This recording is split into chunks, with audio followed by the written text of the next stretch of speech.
On it, 15 seconds. Guidance is internal. 12, 11, 10, 9. Ignition sequence start. 6, 5, 4, 3, 2, 1.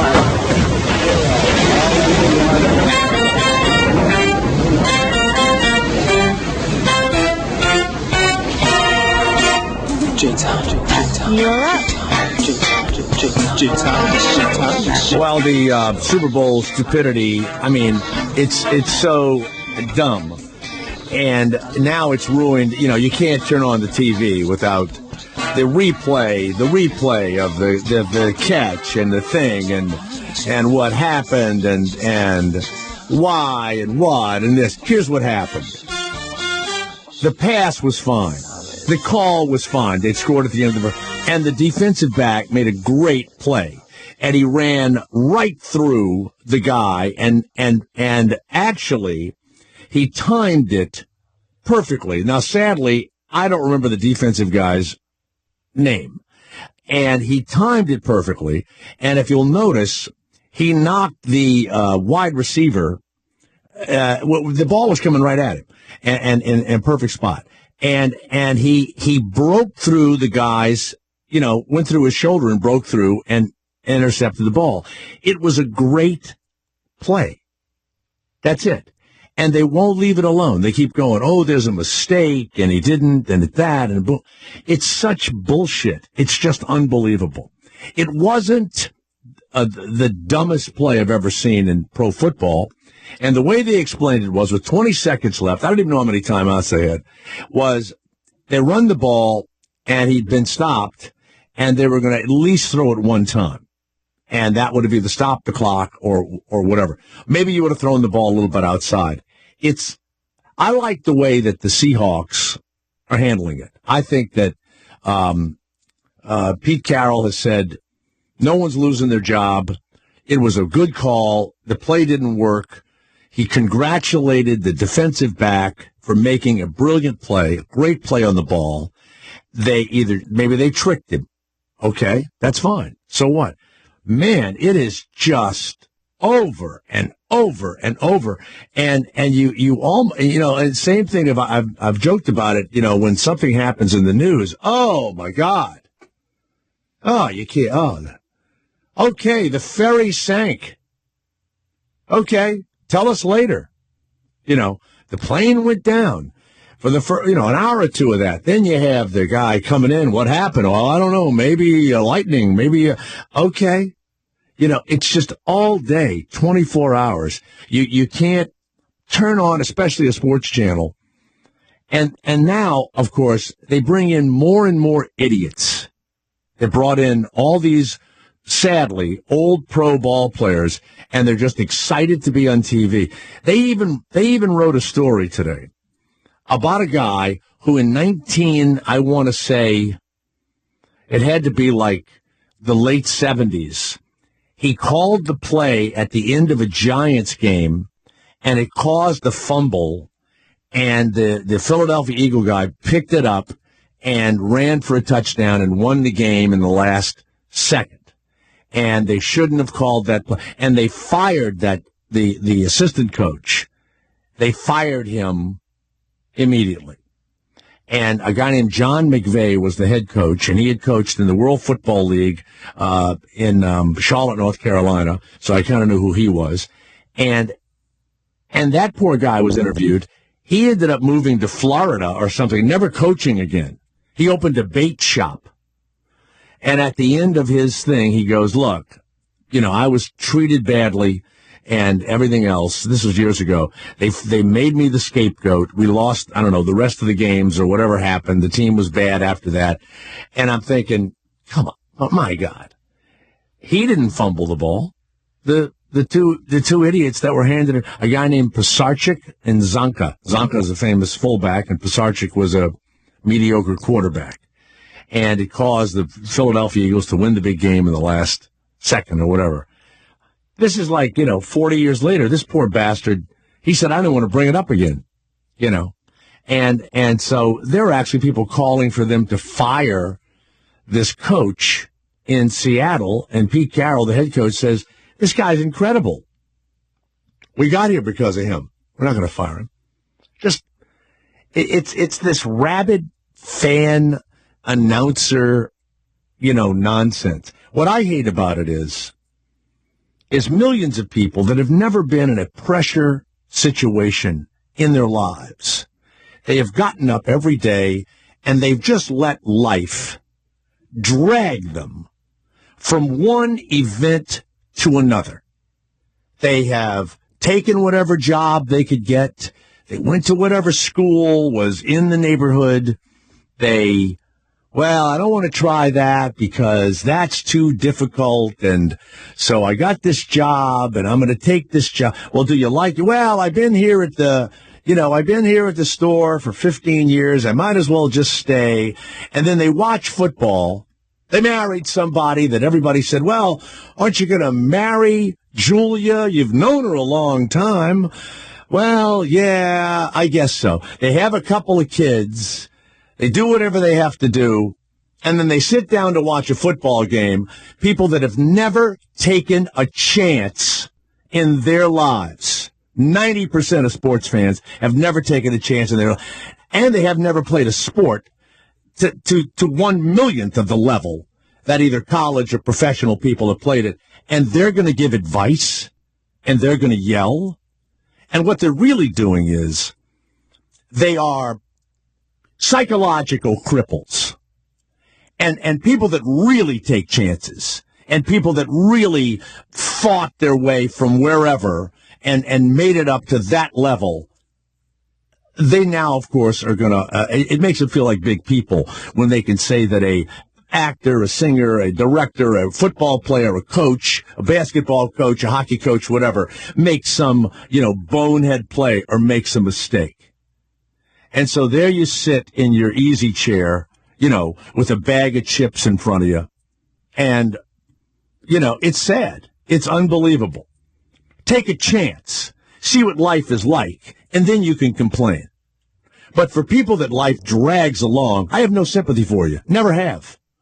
Why do you live there? Well, my mom lives and my wife's mom lives, so we got to stay, what? Your wife's mom and you've heard me say it a million times. What a bore. What a bore. And when you hear the politicians talk about the middle class, the sad middle class, and move away. You don't like the United States? You can't make any money? I wouldn't be here for 15 fucking seconds if I couldn't make money.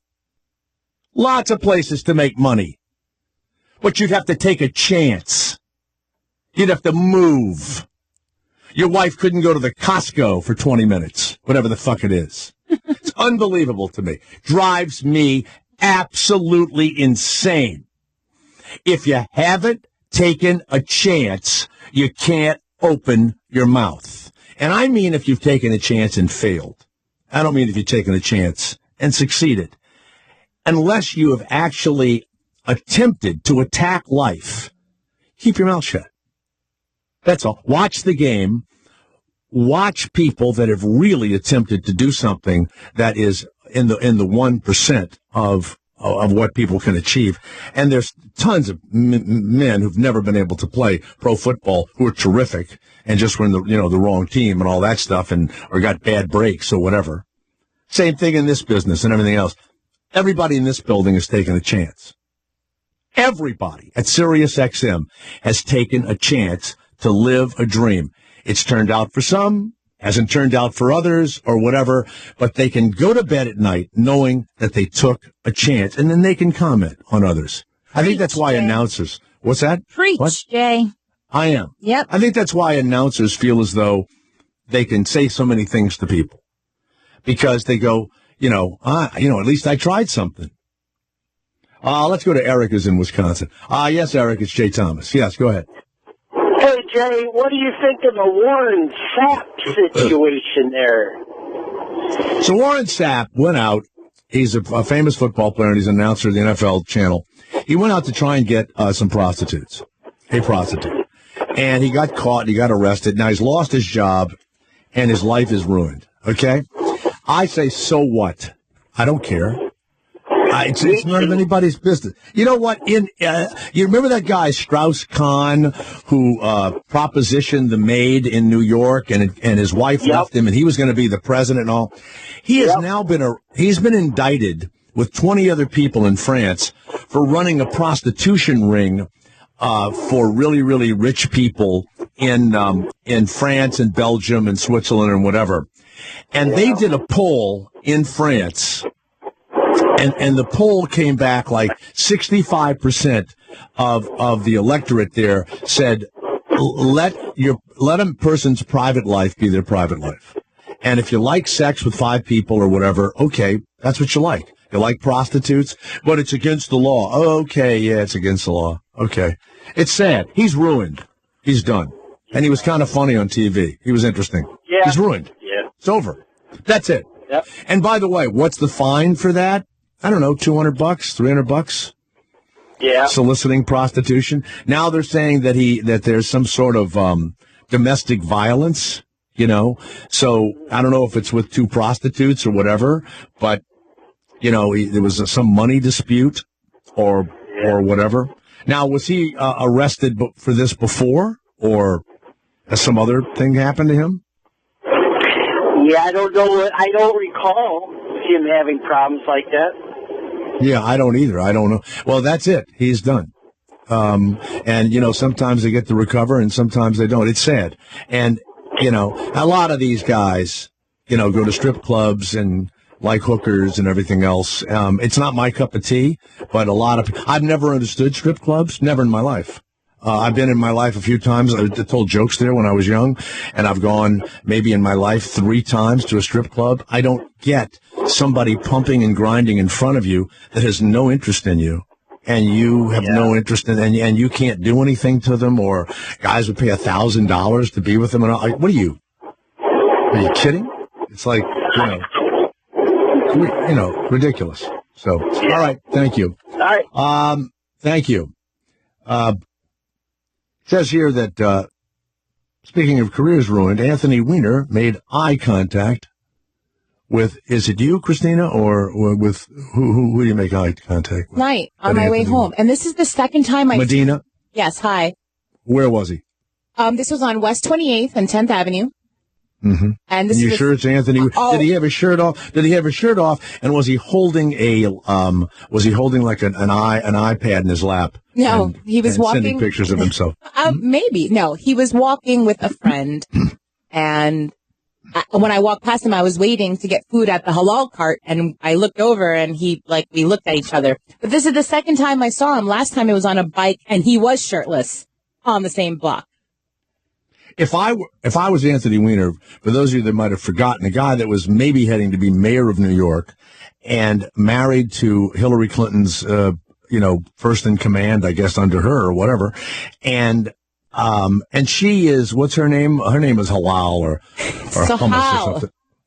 What's her name? Sohail, I think. Sohail. And as he was walking, he mentioned her name. He's like, oh, the projects I did with Sohail. And then that's all I got out of that. Yeah, this guy, showed himself, on the internet. He never showed his penis, did he? He just showed his chest or something, right? Just showed and kind of a bird chest, even though he had muscles. He's like one of these weirdo guys you see in the gym, that gets like some portion of his body large, but the rest is still. The rest is still excited. Oh, she did? The rest is still nerdy. Like it'll be a guy with a really, really big chest and arms, and then little itty-bitty legs. And you look at that and you want to walk over and go, hey, man, if I were you, I don't think I'd do any more chest or bicep exercises. I think I might start working on those legs if I were you, or lose all of that muscle mass above your waist and kind of have a more normal-looking body. I'm just thinking this. I would never say it. Let's go to Rex of Utah. Yes, Rex. Go ahead. Okay. You were talking about taking chances in life, and I did that, man. Because I wanted to be a songwriter and singer when I grew up, and I quit my job and did all that shit and went out and called myself an indie artist, and I learned an important lesson.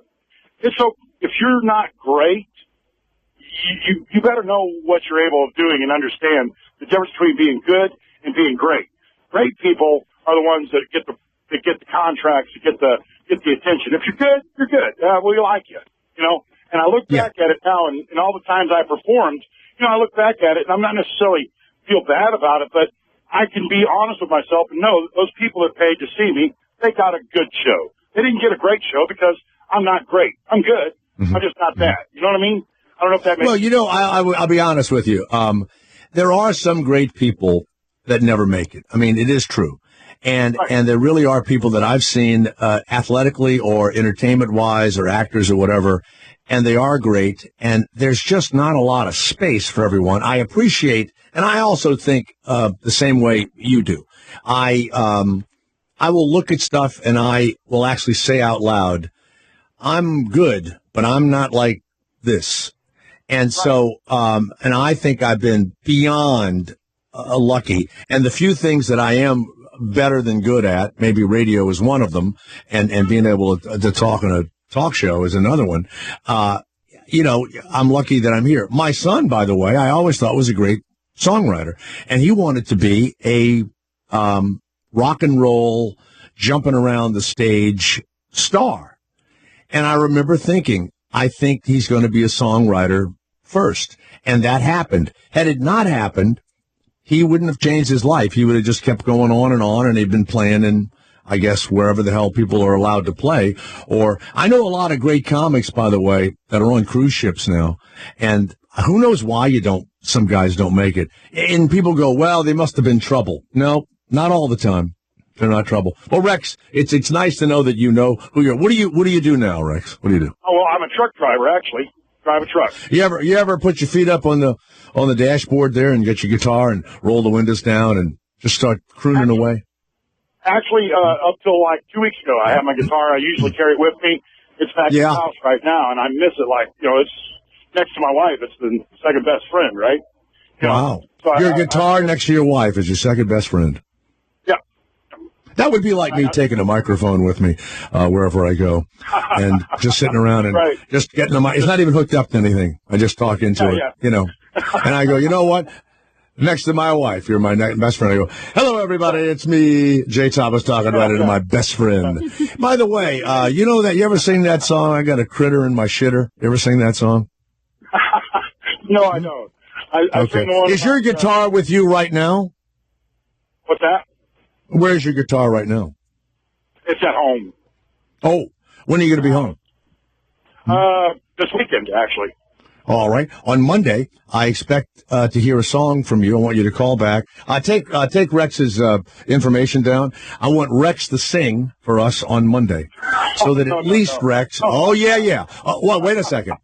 You took the chance. What are you going to be nervous? No, don't be nervous. You wait a second. You will at least be able to say, you know, I did get to sing live on the radio, and if you have a Facebook page or whatever, people will judge you, and you'll get a little bit of a taste of what it might have been like. So if you don't want to do it Monday, do it Wednesday, but I need it done by next week, okay? You bet. All right. All right, put him on hold. Rex will sing next week, Christina. We'll let him. You know, he took a chance, and he deserves a little, you know, notoriety. What do you think of that? I think it's great of you to break new stars and let people follow their dreams here on this show. Can I be honest? I don't think we're breaking a new star. Well, you don't know. You know? Well, yes, I do.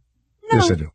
Yes, I do. Why do you have to be so negative about it? You know, not being negative, being honest. Big difference. He might be Rex was honest with himself. He might be a crooner, yeah. I mean, he might have that voice that makes the panties drop. You don't know. We'll see. He said he knew he wasn't great. He just thought he was good. We'll hear about it. We'll hear it. Let's go to Ricky, who's in Vancouver. Yes, Ricky. Jay Thomas here. Hello. I'm good. How are you guys? Good. Thank you. Hey, listen, I was wondering, you're from New Orleans. Is Steven Seagal actually a sheriff there? He was. I don't think he is anymore. Was that all for the TV show, or? No, he actually... here's what's weird. We had a 6'6" Chinese sheriff, and his name was Harry Lee. And there's Orleans Parish, which is New Orleans proper, And then there's Jefferson Parish, which is a suburban parish right next to us. And Harry Lee's family, when I was a kid, they owned the first Chinese restaurant, that ever opened in that area. People think, like you'd land in an airport you'd land in Cleveland about 20 years ago, and there was nothing to eat in the airport. Now I'm sure they have fancy restaurants and, all kinds of stuff, right? And you would go to certain towns and you could not get, and Los Angeles was like that. I mean, I'm telling you, like in the mid 80s when I moved to LA, it really didn't have any, it had okay restaurants, but nothing fabulous, right? And so, Harry Lee had his family had a Chinese restaurant, and he grows up, wears a cowboy hat, and he's a Southerner. I had him on my show before he passed away, and he liked Steven Seagal and liked his movies. And I guess Seagal went down there for whatever, and Harry Lee gave him an honorary sheriff's badge and all that. And Seagal took it seriously, and he says that for many years before that TV show, he would ride along with the police. That's what he said.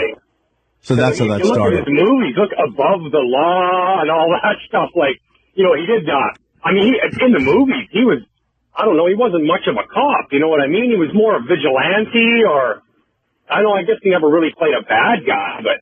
Well, that's acting. That doesn't have anything to do with anything. And then there was also the rumor that two famous producers were working out, and he was a trainer, and he did teach martial arts. And one of the producers pretty much said, I could make anybody I want into a star. And he said, really, is it like, if I felt like it, if I wanted to, I could make my trainer, my, whatever they teach those guys, martial arts bullshit. And it was almost like a bet that I could make even him into a star. And he did. He did. Because when you talked to him or interviewed him, I've actually sat with him on the curb in New Orleans before Mardi Gras one year. And, he's a nice guy and everything else. And some of those movies are good. But one of the movies I saw, he was in early, it's the one where the plane is hijacked, and I think the vice president's on it, and Seagal is sucked out of the plane in the first 3 minutes of the movie, and the crowd cheered. They cheered that he was dead, and then the movie went on. Yeah, it was kind of funny, and I thought, well, what's that about? And he became like a joke. And right. So then he never went to any academy or had any formal training or any law enforcement background, or I don't know. You know what? Look, it's different now, but maybe back then he didn't, or he did something on the weekends or whatever. But you could build a house in New Orleans with no plans, no architect, no permits, no nothing until just after Katrina. Oh yeah. And by the way, wow, you can have a church, a school, houses everywhere, and a bar in the middle of the block. And if you go to New Orleans, there are bars just in the middle of the block in lots of different neighborhoods. It's just always been true there. Now, maybe that's changed, but these places are, what do you call it, the grandfathered in. And they're famous. One of them is the Milan Street Bar. My brother lived on Milan Street, and the kids went to school, and the bar was literally across the street, and we walked the kids to school every morning, past the bar. They would say hello to remember, 24 hours a day, bar is open, and you'd walk the kids at 8 in the morning. There's plenty of guys in the bar. They'd wave at the kids, how you doing, whatever. And you go to the, walk into school, and you come back at 8:30, and you'd have a drink at the bar, and then you go about your... In all reality, Jay, I mean, that's the fucking way it should be. I mean, we should be able to do what we want. I mean, within reason. Yeah. I mean, obviously these bars aren't affecting the neighbors. They're all taking care of themselves, so why not? But you have to live in a town like New Orleans where most people don't give a shit, and it's a way of life. You're not going to do that in Salt Lake City. You're not going to do that in, you might do it in Wisconsin. I mean, it used to be, it may have changed now. If you were with an adult and you were 10 years old, I think you could have a beer in Wisconsin. I believe that was, I don't know if they've changed that. But you could bring your 10-year-old, because we had guys call up here and say that they went into bars with their parents, and maybe if it served food, but you could have a beer if your mom and dad. You can do that today in Quebec, but that's a completely different story. That whole trip. I gave my kids sips of whatever I was drinking when they were little, and we would go on fishing trips, and they were allowed to take a puff on a cigar and everything else. And my wife would go batshit crazy when she found out. Batshit crazy. My dad did that for us all the time. They're going to be alcoholics. They're going to want to smoke. Well, now when they smoke cigarettes, if they've smoked cigarettes, they've smoked cigars, and they have, my wife will go, well, you started them off so early. Look now what's happening. Yeah. And I see her knocking down 2 martinis, and I want to go, well, what's your excuse? Yeah, and also, too, like, you're not so bad. If they turn out like you, what the fuck's the problem? She loves you. Here's the problem. They give you trouble there somewhere in the middle. And while they're giving you trouble, everyone's looking for someone to blame, just like the Super Bowl. By the way, Christina, I have gone full circle, and here I come back again, right to the Super Bowl. The blame game. The blame game. I'm minding my business. I'm sitting in the living room. This one smokes cigarettes. I go, okay. It's because you gave him a cigar on the boat. You gave him a cigar on the boat. That's it, yeah. And I say, you know what I used to do? I'd take the cigar, like you do in a fine restaurant. I'd dip the end of it in cognac and shove it in their mouth. All right. See you later. All right, Jay. Take care. Right. By the way, to continue to make comments at VoiceBox, it's 3476-SIRIUS, or you can call us to talk to us live at 866-99-INDY, or you can contact me at jthomasshow@gmail. By the way, Christina Palumbo has been made the full-fledged producer of the Jay Thomas Show as of this morning. Thanks, guys. Yeah, that's right. And there's a little cash award that goes with that, I believe. By the way, dear Jay, you were talking about Liam Neeson and the gun company that said they would never, ever let him use their para-USA guns in a movie because he did some anti-gun thing. I looked up his anti-gun thing, and he may still live in Connecticut. Years ago, before his wife died in the ridiculous ski accident where she was on a bunny slope and hit her head, it's called walk and die. Like they don't know that your head the blood vessel's been burst or whatever. She died a couple of hours later after a silly, nothing little fall at a ski resort. He was on the Connecticut Turnpike on a motorcycle and broke his back and neck and almost died. Did you know that, Christina? I mean, it was bad. And I believe he was out of action for the better part of a year with big rods put in his back and all of this stuff. So I think he may still have a home in Connecticut. And that's where the horrifying shooting was, at Sandy Hook. And I think after it was over, he said something like, come on, it's about time that we have a little, make sense of this gun thing, And what's odd is it's so weird that we're never going to ever give guns up and we're always going to hunt and everything else. But it's so weird when anybody says anything about the sensibility of guns. There's this group of individuals, and the NRA goes for it also. They start screaming and yelling like, oh, you're going to try and get rid of all the guns. And no one's ever even said that. No one has ever even intimated that. And here I am, a gun owner. And, I'm not a big lover of pistols and stuff like that. And there's got to be some sensibility to it. And that's all he said. Meanwhile, when you look at the Liam Neeson movie Taken, Joe, thanks for sending this to me, the special DVD edition, they do have a body count at the bottom of the screen. As he kills people, the counter does increments in real time. Now, I don't know that I've ever watched a movie where there's a body count at the bottom of the screen. Christina, have you ever watched you and your boyfriend? The breakdown, freeway chase, 1 dies. Peter hit by truck. Construction yard, 7 are killed. Brian beats down 2 bad guys. Brian shoots a bad guy. Brian runs 3 bad guys off the road. A hooker is shot. The Rue des Paradis, 11 are killed at the Rue des Paradis. Brian kills 10 bad guys. Amanda's found dead. Sounds like Grand Theft Auto. Yeah. Brian electrocutes Marco and leaves him to die. Then another 5 are killed. Brian kills 5 bad guys. And then Brian crushes a bad guy's head in a car door. And then on the yacht finale, he kills 9 bad guys. And that all adds up to, it seems like more, it adds up to 36 dead. 36 dead. Wow. Joe also said the music that Christina picked yesterday for Around the Horn was used in the porno movie Debbie Does Dallas. Well, then it's appropriate. It's absolutely appropriate. Larry of Atlanta, the Jay Thomas Show, and we have 2 unusual guests coming up at the top of the hour, one at the bottom of the hour.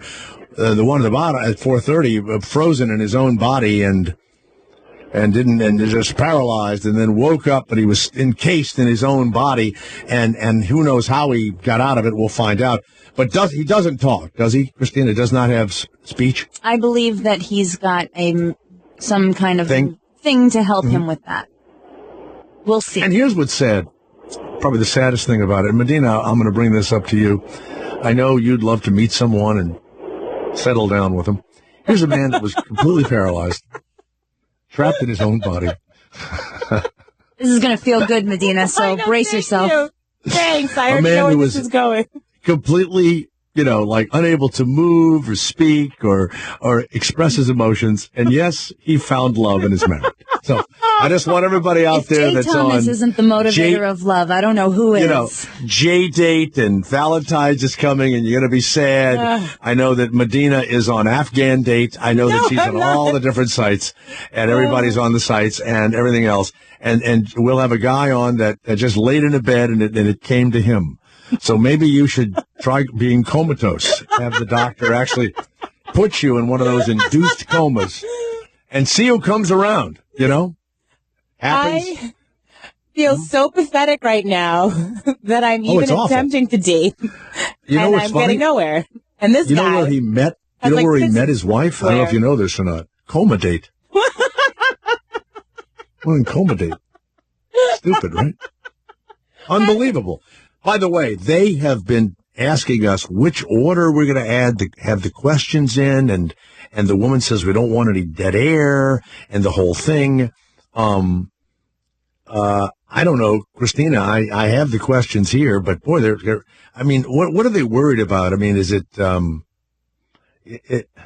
I'm not really sure. This is a guest that was booked through SiriusXM's talent department, so they have more. But are we supposed to?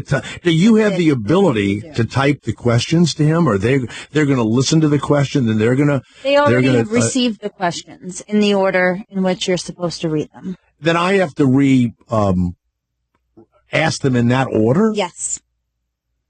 Well, I didn't put. Did you meet your wife on coma date? Oh, damn it. Darn it. All right. I'll have to ask his publicist. I might have to throw a couple out there. You know what? This guy's been through so much shit. He'll be able to handle it. Okay? He'll be able to handle it. And that's another one. What curse words did you use to yourself when you were in your encapsulized state? Did you ever say shit, piss, bitch, motherfucker, bastard, you stupid assholes? I'm alive. I'm alive. But is that like just in his brain? Like he's having a conversation with himself, right? Well, yeah.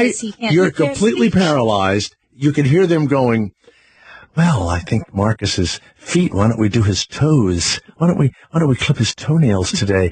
And of course it's been hurting him. They've been clipping his toenails and clipping them too tight, but he's paralyzed. So in his head he's going, don't touch my fucking toenails. You butcher, you bitch, you butcher bitch. You know, my grandmother's 91-year-old boyfriend fell down and broke a couple of bones in his shoulder and his neck. Sure. So he's all laid up in the hospital right now. Mm-hmm, and his family, they're just kind of waiting for that big, cha-ching to happen because he has no children. So they're all just waiting. So like but he's the boyfriend. Already. Wait a second. Boyfriend. Well, wait a minute. Has he made any provisions for your Oh, I'm not talking about my family. Yeah, I'm talking about his family. So I thought your grandmother was expecting a payday out of this guy. No. So they're all, standing around going, well, he lived a good life. I can't wait. He's screaming. I can't wait till the old wrinkled penis kicks off and I can have some real dough. Well, they're all out in the hallway talking, he's led a good life, and he's screaming from the bed, I'm not dead yet. You mean he can still hear them and he's yelling? Yeah, he's 91 and he has broken bones, but he's still, he's not in a coma or anything, and he can hear them loud and clear. He's making jokes. He's saying, I want to go bowling. Let's go bowling. Meanwhile, his family's putting him in the grave already.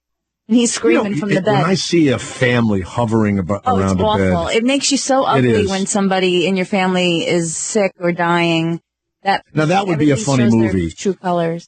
Where all of the people are hovering. And let's make the guy, let's make him 75, right? Which is, you can live or die at that age. Right. And it looks like he's really going to die. And you've got the daughter and the son are fighting. And then you got the husbands and the wives, and they're all fighting. And the guy seems to not be able to come out of it or whatever the deal is. And before it's over, somehow the daughter and the son get killed. Ooh. Or they kill each other and both families die or whatever. He recovers and lives a fabulous life and starts dating a 45-year-old woman and gives her everything. Oh, That's love the movie. This idea. That's a good one. That's a good movie, right? He starts out like something stage 4, and then miraculously he's healed. Oh. I didn't get the Larry David play, and I read the play, and I read the entire play, and it's about two brothers that are fighting over their father who's dying, and I was going to, try to play one of the brothers. I should give that fucking play away. When I don't get something, I don't think anybody's going to, it's going to be sold out and all that. It's a sitcom, but. Right. I'll be very surprised if it gets good reviews, but I would have done it. I don't know who he picked. Let's go to Larry, who's in Atlanta. Yes, Larry, it's Jay Thomas. I would have given him that idea while we were in rehearsals, but no, they didn't want to use me. Nope. That's fine. He gave me 2 thumbs up, too. Yeah, right. Hey, Larry, 2 thumbs up back to you. You should have given me 2 thumbs down. I'm here in the Bible, though. And I just had a comment, a little story about your thing about letting kids drink at the bars. I had an experience in Germany. I was married young, 25 years, marriage, went through a divorce. I found myself working with military guys in Germany. One night we were staying in this Irish pub, and we'd been there a couple months, and a young lady came to the bar, sat down next to me. I bought her a drink, and we were talking, and she lit up a cigarette. My coworkers went outside for something. They came back a little bit later, and they said, hey, we're going to go to a club. You want to go? And I bought this girl, a young lady, another drink. We just having a nice conversation. Wasn't really hitting on her. I said, well, would you like to join us to the club? She said, well, no, I can't. I said, well, is your boyfriend coming to meet you? She said, no, after midnight, you have to be over 18. Oh, how old was she? I didn't ask. Our conversation stopped at that point. Wait, you could be in a bar that serves food underage, but you can't sit at the bar. In Germany. That's the rule. Oh, in Germany? Oh, excuse me a second. I forgot you said Germany. Nothing but drunks and whores in that country. Are you kidding? Have you not seen any World War II movies? Come on. Listen, anybody that you can screw for a pack of cigarettes, a chocolate bar, and nylons, sorry, low rent. Unfortunately, Jay, I'm not as old as Medina, you ever fell for a guy who gave you chocolates, nylons, and a pack of cigarettes? No, but I would probably now. You would now? Yeah, chocolates and the cigarettes. I don't know about the nylons, but... How about if he was in a coma? Would you go for him? In the coma. You have to rethink that coma dating. If his genetic makeup was, amazing, I think I could do the coma. Coma thing. Yeah. Let's go to Mike, who's in Idaho. Yes, Mike, it's Jay Thomas. How are you? All right, Jay. Hey, did you hear about the 3-year-old that needs some shooting lessons? Yeah, we talked about it yesterday in New Mexico. He shot his dad in the ass and the mother through the shoulder, and we were figuring that the mother was going down on the dad would be the only way the bullet could have gone through the buttocks and into her shoulder. Yeah. Did you hear the rest? Mom had a gun because Dad was a convicted felon and wasn't allowed to have one. You know what I love about you? It's the story behind the story. Yeah. So the other thing was when they picked up the kids, the police also picked up their 2 pit bulls. So You know, my I have only to tell thing you is, something. why wasn't this kid a better shot?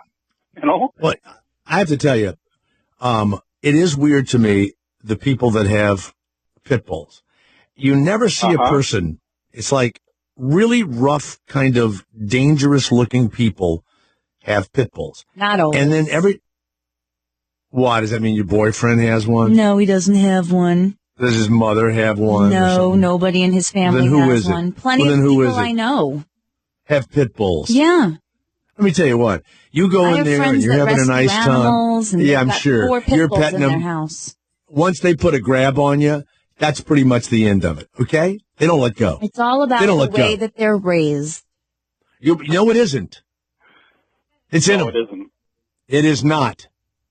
You know, I don't believe in having a concealed weapon, but if I go into a house that has a pit bull and I have to go in it, I carry a gun.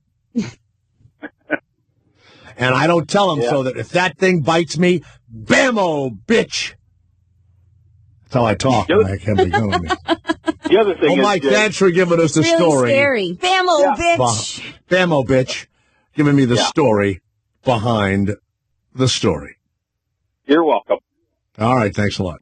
Let's go to Marianne, who's in Connecticut. Yes, Marianne, it's Jay Thomas. Go ahead. Hi, Jay. Very few things make my stomach turn, but watching Bruce Jenner turn into a woman so gradually is just really upsetting to me. And I was wondering... It has not been gradual. Oh. It has been going on for... How long have the Kardashians been on TV? 15 years? Well, it hasn't been going on that long, has it? No. Yes, it has. No. I think it all started when he shaved his Adam's apple. That was the first. No.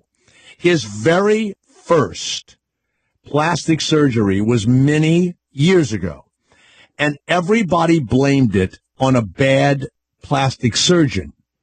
If this is in fact true, which I'm now reading, there is going to be a documentary or a reality TV show. Yeah, like a documentary. His mother acknowledged that it was true.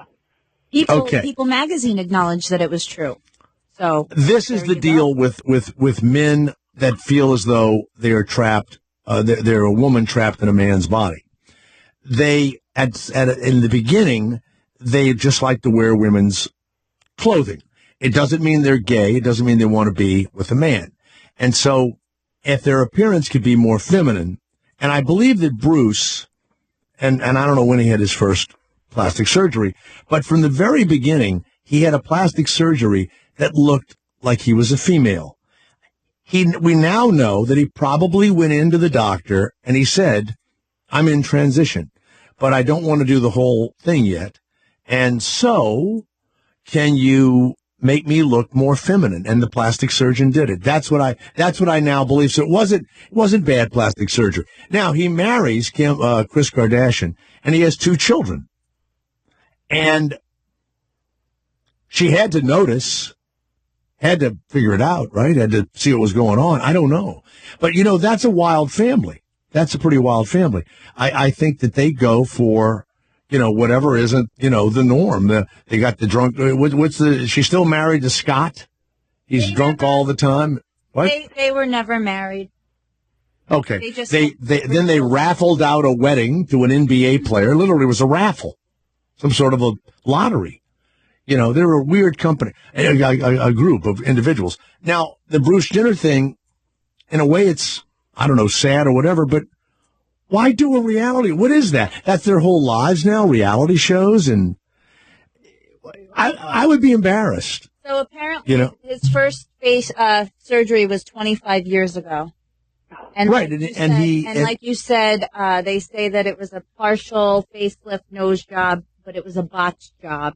And now, it wasn't botched. It wasn't. In 2009, Yeah. May of 2009, they had an episode where he was going under surgery to correct the original botched job. Yeah, that's all bullshit.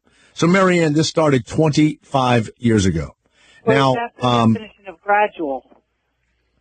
Yes, Marianne, it is the definition of gradual. It's also odd because he was really handsome, 6'1" or 2", with a terrific physique, a great athlete, won the decathlon. The only other time I saw this, and I don't know who the guy was, but he was really a big-time college quarterback. super handsome guy. They showed, I think he might have played at Colorado State or something. And then they show him as a woman. And he was really this gorgeous woman. But he did it at like 25 or 26. Now, Bruce Jenner, is he close to 60? How old is he? Is he in his late 50s? He looks so But what I'm saying is, it's now not, when he was younger, had he done the whole 65. Thing? He's 65 years old. Yeah. It's like that TV show, Transparent. What's so upsetting to Marianne about it? Because if he's going to be able to be comfortable inside of his own skin, then what's the problem? Because I just remember having posters of him on my wall, and now I see him as a woman, and now I picture him getting his cock cut off, and it's just disturbing. Well, really? I mean, as long as he's happy, right? Yeah. I didn't think the word cock was going to come out of your mouth today, Marianne. I envisioned this lovely homemaker from Connecticut giving us a call in a lovely little home with the snow on the ground and everything else. The kids are off at school, and she listens, to various channels, and she tunes into the Jay Thomas Show. I didn't think the word cock was going to come out of your kitchen as you sat there with some herbal tea. You got it right. Yeah, that's what I figured. All right, Marianne, I don't know what I think. Bruce, I've known him for not 25 years, for at least 20 at least, and known him for a long time. He was a nice guy. He was always kind of cocky and a little bit aloof and everything else. And I knew the wife also before they were on the TV show and everything else, because we used to go to all of these charitable, they call them trash sports things. You'd ski someplace, you'd you'd go to some island or whatever. I did a bunch of them, and they were supposedly fundraisers, and they would have celebrities there and all of that. I mean, Robin Williams went to one of them with Chris Reeve, and it took forever. It was in Jamaica to get Chris Reeve there in the wheelchair and everything else, and it raised, millions of dollars for spinal injuries and stuff, and so all kind of people were there, and so that's how I knew him. And then, was with her and, great jock and all that stuff. And now he wants to be a woman. I don't know. Maybe living in the house with all those women sort of made him think, oh, they're having fun and I'm not. Yeah, they're having a great time. And I'm sure there's going to be a line of men that want to, stick their penis in Bruce's brand new vagina. Oh, okay. What's that? What's that? Giving me the queebles. The queebles. Well, they got to break that. You got to break that thing in. You got to break it in. I wonder if you first put it in, he goes like that. Like, I don't know. I think you ladies would be better able to tell me what noises the brand new vagina would make. All right, Marianne, thank you very much. Thank you. Let's go to Jake up in South Dakota. Yes, Jake. Jay Thomas here. Yes, sir. Yeah, I just wanted to say, when you were saying about pit bulls and how their owners always look rough or trashy or something. Yeah, look, a lot of skinheads have them. And it's not true. Really? What do you look like? I own 3 pit bulls, and I work in an office setting. I'm clean shaven. I wear suits to work and everything. And I own 3 pit bulls. And I would carry my concealed weapon in your home, but not tell you, in case one of them grabbed a hold of me. But then suddenly you would hear "bammo, bitch," and you'd know what would happen. Yeah, you'd be making little hors d'oeuvres for us in the kitchen, and you would hear growling, and then you'd hear "bammo, bitch," and you would know that one of your dogs, his dogs don't like me, Jake. So I go into a house with a pit bull, and I'm nervous already. So they can smell fear, and don't you think, not just pit bulls, all dogs will attack a lesser entity that's in the room with them. So Jay just doesn't like to be the lesser entity. That's the thing. About it, but they're not going to attack. When more dog bites happen from different breeds than pit bulls, it's just pit bulls get media about it because it's the big thing. It's what Michael Vick was training his dogs to do, so that's what it is now. It used to be Rottweilers, and it used to be Golden Retrievers. But when people just say all pit bulls are like this, you're just playing into a stereotype. It's the same with races for people. Not all black people are bad. Not all Asians are hard workers. It's stereotypes. Now here's the deal. You've always been, I don't know much about you. I've just known you for a minute and 35 seconds, but I'm just going to do a little, a little radio psychology. You've always been a rebel, haven't you, Jake? And so I think having a pit bull is a rebel statement. I think it is for most people. I've never been a rebel. I had straight A's in high school. I wasn't a rebel at all. That doesn't mean you're not a rebel, straight A's and working in an office with a coat and a tie. I bet your body is filled. You probably have tattoos from your neck everywhere, and you're covered up with your coat and your tie and your long sleeves. I have tattoos, yeah. Thank you. Probably got them. Probably pull your shirt off, and there's I don't know what, a devil and a rooster, something like that. You have a big eagle on the back landing on top of Barack Obama. Big eagle with its talons in Barack Obama as he tries to cash a welfare check. That's what you have on your back. I saw that the other day. A guy showed me his tattoo. No. Idiot, dude. Jake, I saw that tattoo. It'd be one you ought to get. You're getting a lot of hand here, aren't you, Jake? You're getting a lot of hand. I wish you know what? To my house, and I wouldn't let my pit bulls eat you. You're a fucking idiot, dude. Well, now look, you know what you are. You're a regular person trapped in a mean person's body. That's all you are. I'm a regular person in a mean person's body. You are a mean person. You have those pit bulls because you've got. And by the way, I called it on the tattoo. Okay, I called it. I'm sure you're full sleeved, full legged, everything else, and you got the eagle landing on Barack Obama as he collects his welfare check. I know you do. And that's it. Yeah. So you're wrong on that one. Really? So go for that. I hope we don't read about you in the South Dakota Journal or whatever the newspaper is, By the way, I wouldn't sleep after you have hamburger breath around those three, okay? I wouldn't fall asleep on the couch if I were you. Hamburger breath. Or sauce. Jay Thomas. The Jay Thomas Show. It's the afternoon show. Sirius XM 104. The Jay Thomas Show. Indy. Sirius XM Indy.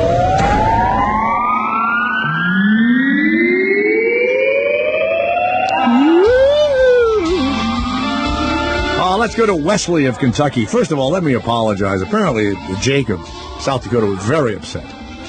Very upset. And the sad thing is that many of you, and it's fine. It's okay.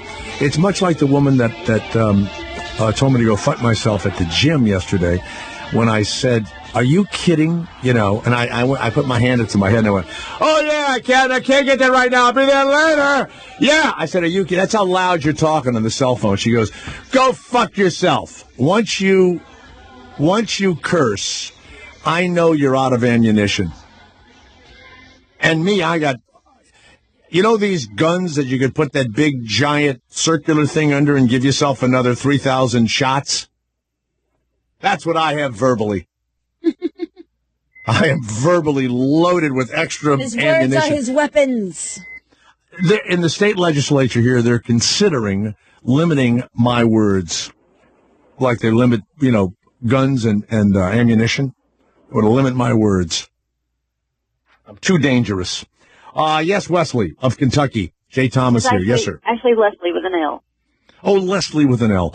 Leslie, wonderful to have you on. I hope it turns out to be a good experience for both of us. I hope so, too, because, Jay, I love you. I love you to death, but you've got it all wrong about pit bulls. Uh-huh. I have a pit bull. I'm a pit bull owner, and I will be for life. They are more likely to lick you to death than they are to actually hurt you. Yeah, well, you wouldn't know that by the, by the reports. You know what I'm saying? Right. That's the thing, because they love people, they love their owners, and if you're an asshole owner, you're going to have an asshole pit bull, and that's the thing. A lot of that's what everybody says. The problem is, if you're an asshole owner, the odds are a collie is not going to kill you. You know what I'm saying? Well, they could if you wanted to train them that way, but it's just, they're not as strong. Collies are not as strong as a pit bull, and so the dickhead, skinhead people like you talk about, they like to get a pit bull because they know it's strong, and they know they love their master, and they can train them to do that. And it'll protect they're not their born heroin. that way. It'll protect. What did you say, Christine? And it'll protect their heroin. It'll protect their heroin. It's true. I mean, a lot of times when you see a pit bull on the street, a street dog here with a street kid, it's because they're nodding out and they need somebody to protect their shit. Right. Wow. But, that doesn't mean... of it. Yeah, exactly. They're capable, but they're not born to do it. Exactly. Right. That's the thing. Most people think they're born mean, and that's just not true. It's all up to how the owner is, because if you look back at the Michael Vick dogs, a lot of them have become they're therapy dogs and stuff. Very few of them were. I think 2 of them they had to put down, but the rest of them they were able to. They're living happy lives. I mean, it's just all in the people that they're with. You know what I think? I would have probably done this for Jake of South Dakota had he kept the civil tongue in his mouth. But I think, the Valentine's holiday is coming. Leslie, how about if I send you what do we get? Do we get $50 for berries.com? Christina, is that how it works? That's right. Yeah. Would you like a $50 gift certificate to berries.com for keeping a civil tongue in your mouth?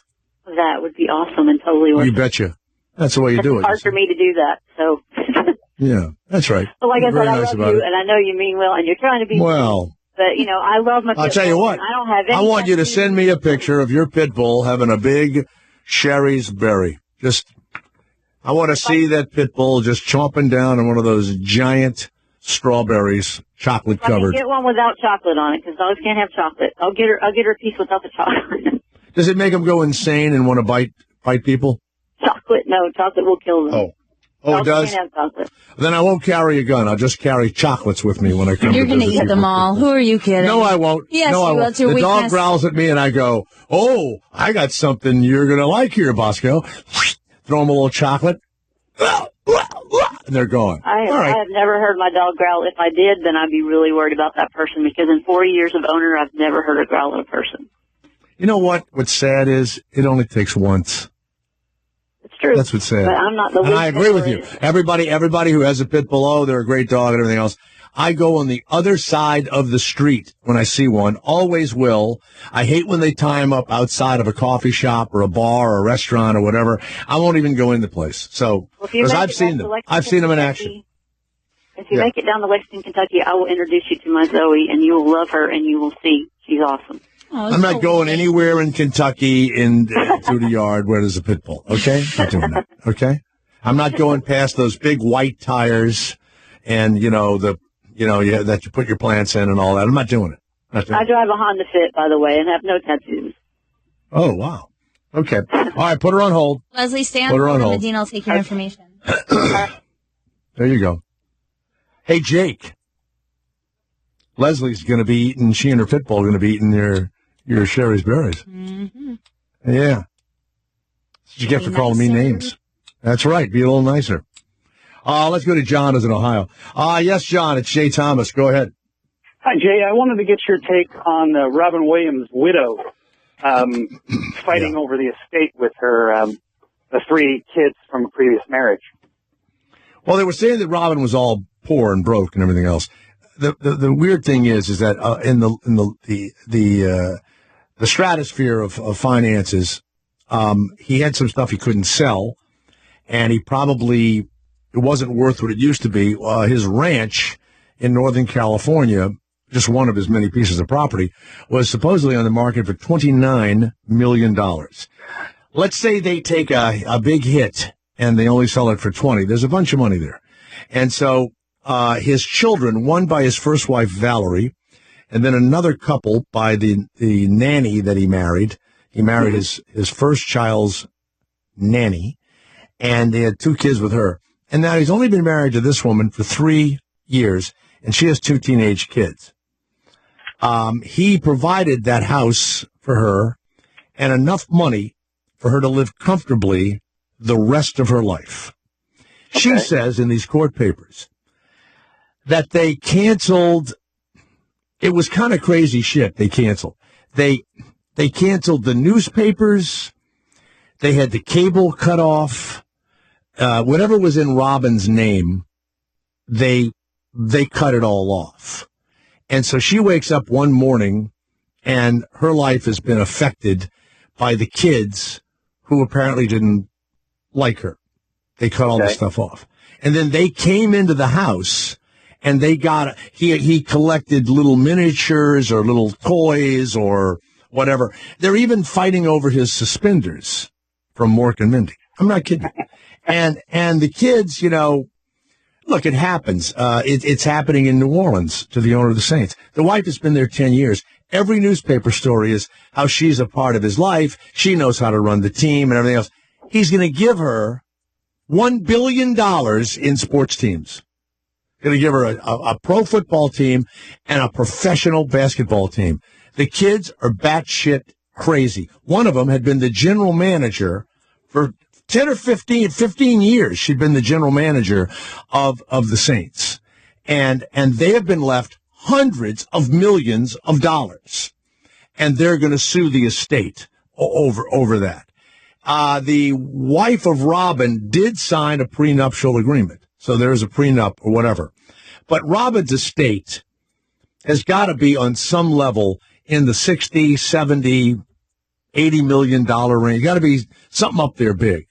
He's made a few $100 million, and maybe he blew it or gave it to the wives or whatever. Plus, the kids of the two wives are going to get whatever they leave. So there's even more money. And so now you got the new wife. You got the new wife, and he supposedly left. Who knows? Who knows? Maybe they didn't. Why do these guys get married again? I don't even know why they. They said on the news that she's locked out the people that have come to take an inventory. Is she allowed to do that? I mean, it's her house. Yeah, it's her house. She owns that house. The house was given to her.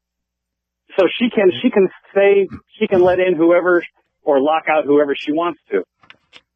Yeah, she can.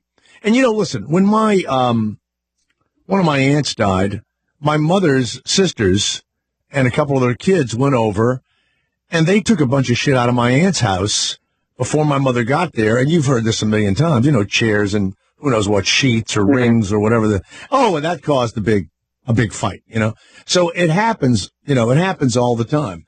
And she's only there 3 years, and the kids don't feel she deserves anything. And here's the other one, and I'm just guessing. He was in the house in despair, terrible despair. And this woman did not look in on him, and I think he was already dead. If he wasn't already dead, he was in position to kill himself or whatever. And there's a lot of people going, well, what was that about? And apparently they slept in separate rooms, and she had not seen him for like over 24 hours, yet he was in the house. Yeah. So I think that's in play also. That she should have opened the door or checked on him. And apparently Robin looked pretty bad toward the end. They say he had Parkinson's, I believe. Yeah. Rumored to have had Parkinson's. Yeah, right, and it causes depression. Manic. Well, shit, I'd have it too, But then you have, Michael J. Fox, True. Goes on forever. Okay, well, thanks a lot. All right, see you later. Yeah, it's too bad. And it's a lot of money. And then and you can multiply it by any multiplier you want in your own family. And it can be some, stupid furniture in your grandmother's house or your stepkids who may have put up with you, and then their mom dies, and, all the chains of having to treat you nicely are off, and they want all their stepmother's stuff or the stepdad or, whatever the deal is. I have 2 boys, and I don't know what they'll be left, but I'm going to try and split it up. But most of it'll all go to their mother, and, hopefully they won't, give each other any shit. I don't know. I hope not. My brother and I, my dad really didn't leave much, and he, lived in the house that my mom had and everything else, and, we never had anything really to fight over. So, I don't know. But it doesn't have to be millions. It can be, $50,000 or $10,000 or who's going to bury him? That's the other one. Well, I'm not going to bury him, a funeral costs a ton of money. Even getting people cremated costs some ridiculous amount of money. Trip of Los Angeles. Listen, give their bodies to science. I know people laugh at me when I say that, but if my family just donated my body to UCLA, that would be fine with me. I think all of this nonsense after you're dead, have a party, have some memorial thing, but God forbid, don't be spending 10, 15 grand on some burial thing. Yes, Trip, go ahead. Yes. when you were on fucking Cheers and you got ran over by the Zambona machine, did you have a boner? Did the fucking friction give you a hard-on? No, what's really funny is after it hit me, I talked just like you for about a month. All right, get rid of him. Mm-hmm. Get rid of him, please. When you got run over by the Zamboni machine, you get hard. You get your dick hard. Jesus. What's funny is as soon as I hear it, the first thought I have is I look up and I quietly say, thank God I'm not this poor bastard. You know, even if he's pretending, it would be horribly sad to be like that, to think that was a funny voice or even an interesting comment to make. Remember, the easiest joke to make is a sexual joke. The easiest word to say is a curse word. It takes real thought. It takes real sophistication to think of something really interesting that hurts. I stay up at night thinking of insults, not curse words. How can I really hurt the next person verbally? And it is an art, and you have to work on it. Let's go to Craig of San Diego. Well, who's the last person you had to bury? Craig, you had to bury anybody the last few years? I've had to bury quite a few people. I'm a hospice social worker. Ah, my God, that's sad. But people like to see the body in the coffin, or what is that all about? I know Jewish people have to do it because of their, that's a religion thing. They have to sit Shiva. I don't know. Is the body there when you sit in Shiva? I don't know. Is it? I'm not really sure. Usually Jewish families aren't so hip to cremation. But the majority of the patients that I work with in the families, these are patients that are rather old, and there's no really anybody else to really have a memorial service for, that all their friends and family are pretty much passed on. And that I'm kind of with you. Commenting about your comment you made a little bit earlier about the costs that were involved. And it's true, like, just for a cremation can be closer to like $3,000 or $5,000, even without like a funeral service. Where there's lots. So do you? But wait, do you ever give the body to the hospital? Well, there's research? A lot of body donation programs that we can turn the families and patients onto. Again, no cost at all to the family, and they get the ashes back later on. And you'd be surprised how many people are kind of opting for that nowadays. And it's certainly a viable option. It's just. So you let the hospital fry them up. You let the hospital put them on the indie grill. Well, put them on the indie grill, but they also can do something like, even though they can't harvest their organs, like, but if you have a patient that has like Alzheimer's, for example, they can do study and research and hopefully do something better for posterity a little bit further down the line. Yeah, I just don't, they're not going to spend, you know what, my wife's not going to be spending a bunch of money on me. She's going to have like a party or something, whatever it is, and you go and everybody cries and they give speeches. I'll tell you one of my agents, who was a wonderful, wonderful guy in LA, passed away. Neil Bagg is his name, B-A-G-G, a really funny, wonderful guy. And he videotaped, or whatever you want to call it. I don't know I guess videoed. He videoed the last year of his life. And they played it as people would speak, and it would be sad or funny or whatever, and then they would play a piece of the video, and it was moving, it was funny, it was everything, but at the same time, it was weird that you were sitting there and he had Lou Gehrig's. That's a horrible illness. Yeah, he had Lou Gehrig's. And in a prison of flesh.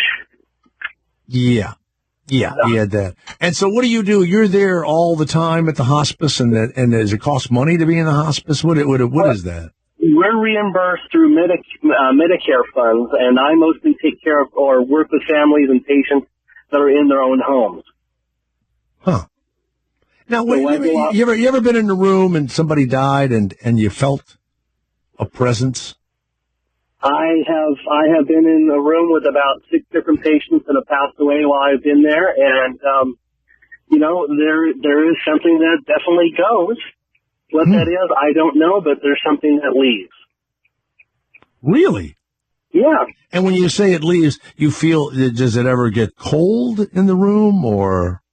No, nothing like that. Nothing like ghoulish or spooky like that. But the whatever was animating that person before is no longer there, and it's a very special experience. And these are families and patients that I've been working with for a few months, and I was fortunate enough to be there as they took their last breath. Wow. And are you a religious person? Do you believe they go to a higher place? I like to consider myself more of a spiritual person than a religious person. Okay.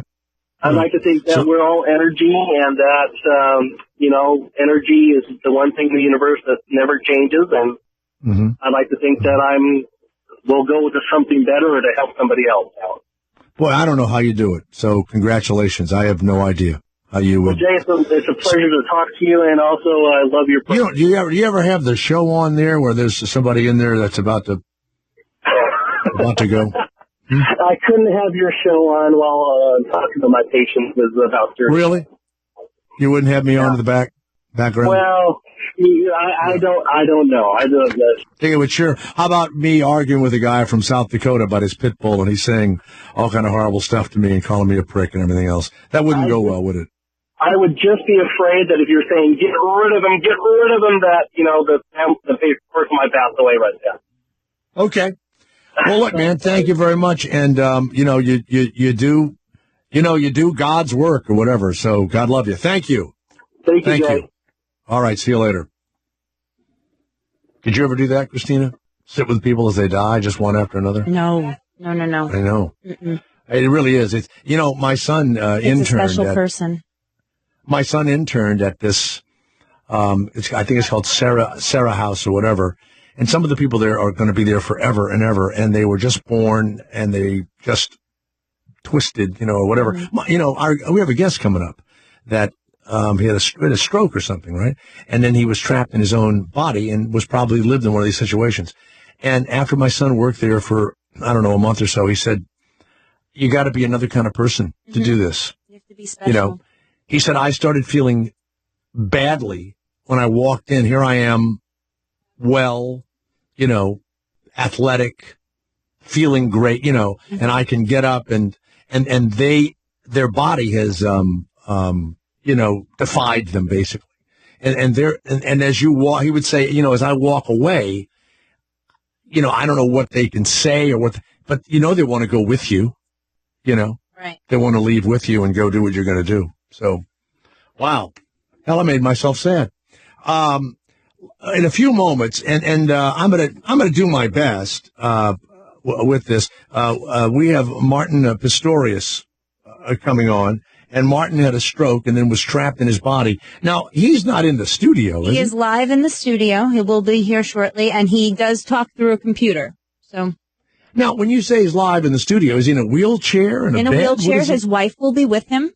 Mm-hmm. Wow. Yeah. He's all worried about dead air or whatever. We're going to ask him the questions, and I know there's a list of questions, and I'll follow them. But when they come in, make sure he knows that it's okay if our thing sounds screwy. You know what I'm saying? Okay. Because this is a screwy show. You want me to make sure that I let Martin know that this is a screwy show. Okay, you got it. Yeah, it's a screwy show. Okay. And that he can act as silly as he wants to, and or he can say whatever he wants to on the thing. I'll ask him the questions, but we want to hear the entire story. And then he's got the wife there. Yeah, so they he can't just walked in the studio now. They just walked in, and I know I'm supposed to read a spot, mm-hmm. and I can't find it. Oh, I know, but I'm going to go and look for it, and we'll go away for a couple of minutes. I'll do the spot, and then we'll talk to. And he's got the book. It's called Ghost Boy. Yes. Right. Yes. About his experience of being, unlike Bruce Jenner. trapped in his own body and in no need of cosmetic surgery. Stay where you are. Jay Thomas, the afternoon drive show. Jay Thomas. Jay Thomas. Jay Thomas. Indy. Sirius XM Indy.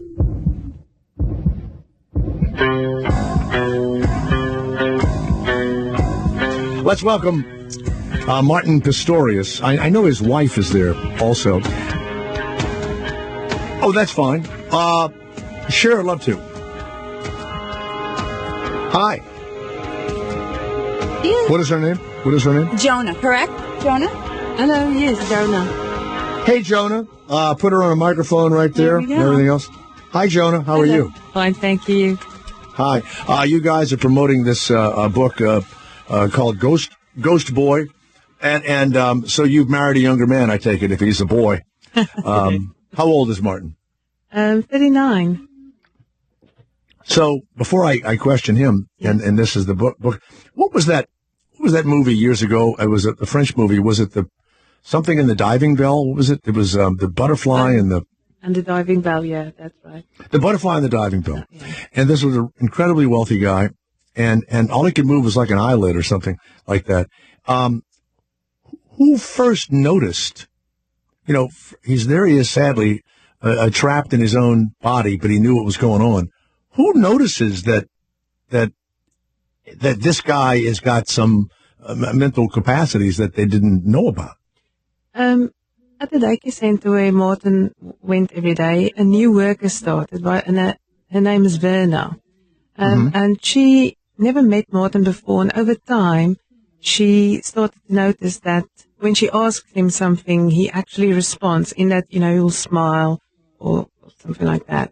And I think because she was new to the situation, she was able to see that, yes, he does understand. Where other people sort of just assume that, he had no understanding. Mm-hmm. So what's weird is other people had come in the room and they had said things or talked or whatever, and they didn't notice the response. Yeah, that's right. And also, Martin went to the daycare center for many years.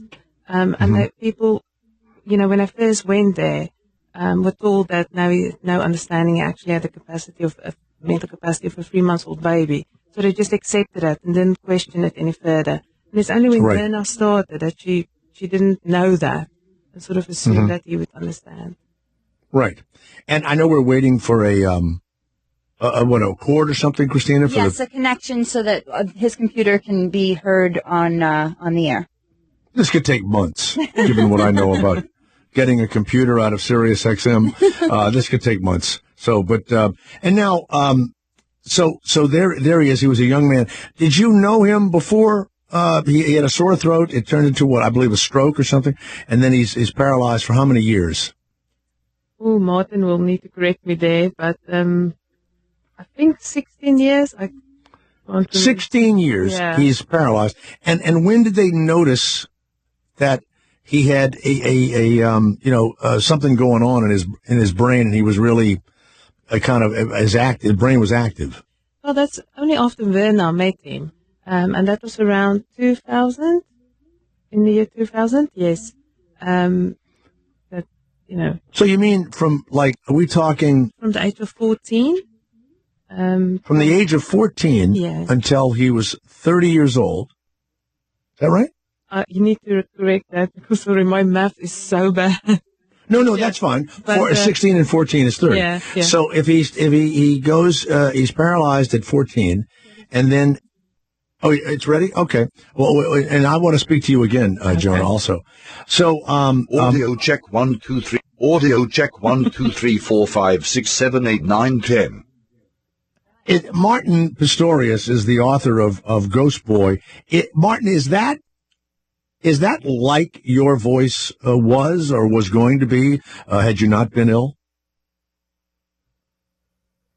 He's just typing his answer. That's okay. I think so. Okay. Wow. So here you are. You go into this coma, and you're then there. And this we just heard that this woman Verna figured out. How many years was it before anybody knew that you were Martin, that you were a whole human being, and that you were ready to say something, and you had to lay there before they realized it.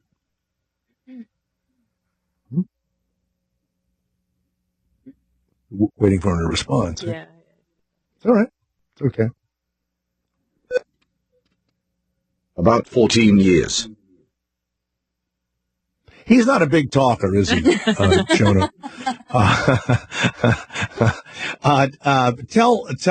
And I'm going to say this to you, Martin.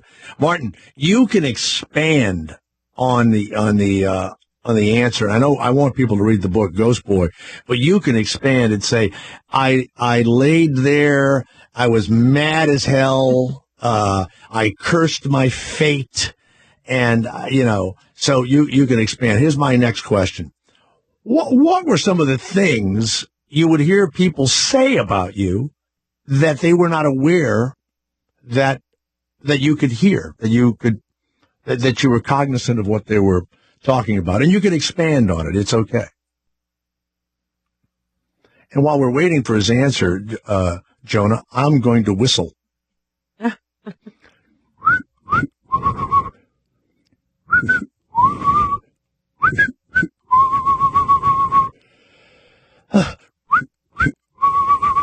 You got to get you a class on that or something. Well, yeah, I need a class. You don't sound like a bird at all. Well, I don't know what to do. I'm running out of breath. I'm exhausted. So Jonah, is this the only way you and Martin can communicate? Yeah, we he types mostly, but then saying that if we get up in the morning, for example, he won't type anything. We will just get along by him using signs or gestures. Right. And his arms work? Everything's working from above the waist? Yeah, when we met, he physically wasn't so able as he is now, but he's made a lot of improvement. Right. Okay. So, yes. And he's driving. So he has an answer ready. Let's hear it. He's still typing. Oh, he's still typing? Yeah. Okay, then he took my advice. And so... There we go. Now he's ready. Here we go. I prepared a bunch of answers to the question. I got ahead of time, and that wasn't one of them, so just working it. Sure. Oh, that's fine. So I'll talk to you, Jonah. Here's the other thing. Martin's laid out there. No one can imagine how in his condition a woman comes in, or man or woman, and how you fall in love with someone who seems to not have the things that normally you would, need from a lover, and so did you ever think you'd ever fall in love with someone and marry someone who was in that condition? Oh, no, that's it. No, I never thought that. I think that's just something that happens. And I mean, you didn't date a paraplegic in high school. Of course not. No. Well, you might have. I don't know. You could have said, look, I've always dated guys. I mean, look, we live in a crazy world, Yeah. And you say, Martin was like the coolest guy I've ever met that was in a coma, So how do you, when you first feel like, oh, I'm in love with this guy, and you begin to tell your friends or family, did people say, don't even go there? Don't even think about it? I think people at first didn't thought we would be serious in our relationship, and that this will just turn out to be friendship. But soon after we met, we started saying, no, we're actually really getting serious. Some of my friends was a bit more negative, saying, are you sure? Have you thought this through? You never would be able to just do certain things. But I just didn't take notice of that. My family, which I was very thankful for, never questioned me about that. I think once people meet Martin and see his personality and how he is, they sort of look beyond the wheelchair and the fact that he can't speak. Okay. Christina, you sent me a note that you want me to ask these questions in order, but I've received so many different. Is the first one when you first got? That I gave you. Mm-hmm. Okay, but is he working on the one I asked him before? I'm unclear. He's saying no because it takes him so long to type that it will. Okay, good. So sorry about that. So we have these one. So I'll ask it. When you first got sick, is that right? Is that the first one? Yeah. The doctors weren't sure what was happening to you, You came home with a sore throat and eventually ended up unable to move or speak, and you lapsed into this coma. And then you started to regain consciousness. Yeah, this is a good one. How could you describe how you came from the mist and your consciousness started to return? Yes, it was something that happened gradually. It wasn't like one moment I was asleep and the next awake. While it is quite difficult to describe, but I often say that it is sort of like an image which is grey and completely out of focus, then gradually the colors start to trickle back, and the image becomes clearer and clearer, until it is crystal clear and in vibrant color. Now, Joan, I'm going to ask you this question. If this happened to me, I would be really angry. And I was wondering, has Martin ever said to you that in his mind he was cursing and screaming and, like unable to move, but in his mind he was just, you idiots, can't you, doesn't someone know what's going on? Did he ever relate that to you? No, Martin has never said that to me. I mean, he did get upset, especially when there was some abuse going on, but he was never angry. And even now, when he first told me his story, I would say, but aren't you angry about it? Aren't you annoyed with these people? And no, he's never been angry. When you say abuse, yeah, you mean he's laid out and someone would come in and fool with his penis and testicles and abuse him in that way? Yeah, that was, that happened, sexual abuse, but there's also a lot of physical abuse, as he described in the book. Wow. So then your mind was becoming more and more aware of what was going on around you, but you couldn't control your body for anyone to know. And so what's it like when you realize you're locked inside of your own body? Yes, it is difficult to truly describe what it was like. It took a while for me to become fully aware and conscious of everything going on around me. And I can't say the exact moment when I realized that I was trapped inside my body. But as I started to become aware that things that I thought I was doing weren't really perceivable by others, so it dawned on me that I was trapped inside my body. I often say it was like being a ghost, which is why the title of the book is Ghost Boy. You can hear, see and understand everything around you, but you have absolutely no power over anything. Escaping my reality was really tough. I developed coping strategies to help pass the time and basically to keep my mind busy.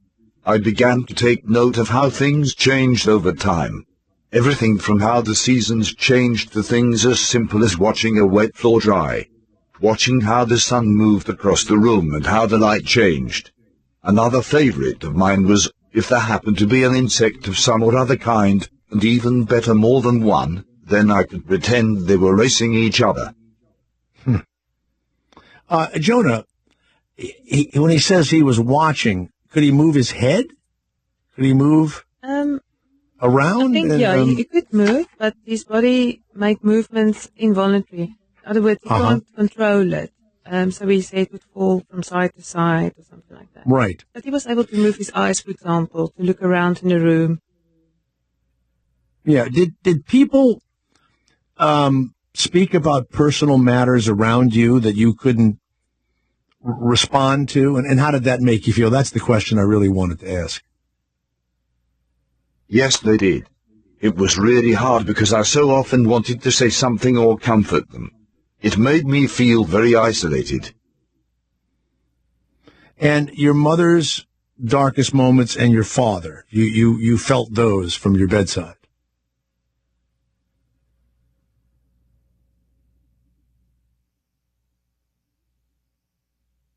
Is he typing? One night after yet another lengthy argument, my mother turned to me and told me I must die. Obviously, at that moment it was a really difficult thing to hear, particularly coming from my mum. I was upset by it, of course, but I never really felt any hard feelings towards my mother for saying that. And it wasn't like it wasn't something I hadn't already thought about.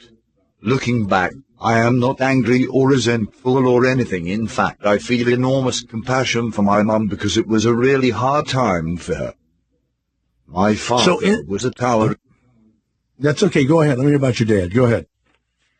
My father was a tower of strength through it all, but as you can imagine, there were times when it was too much for him too.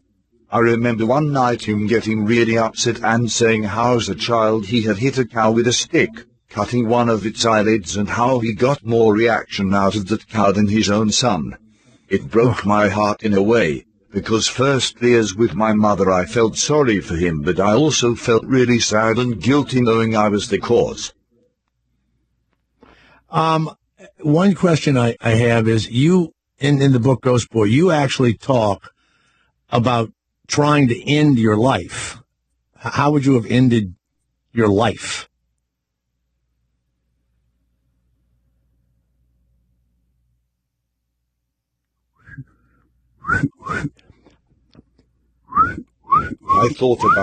I thought about smothering myself with the pillow I was lying on.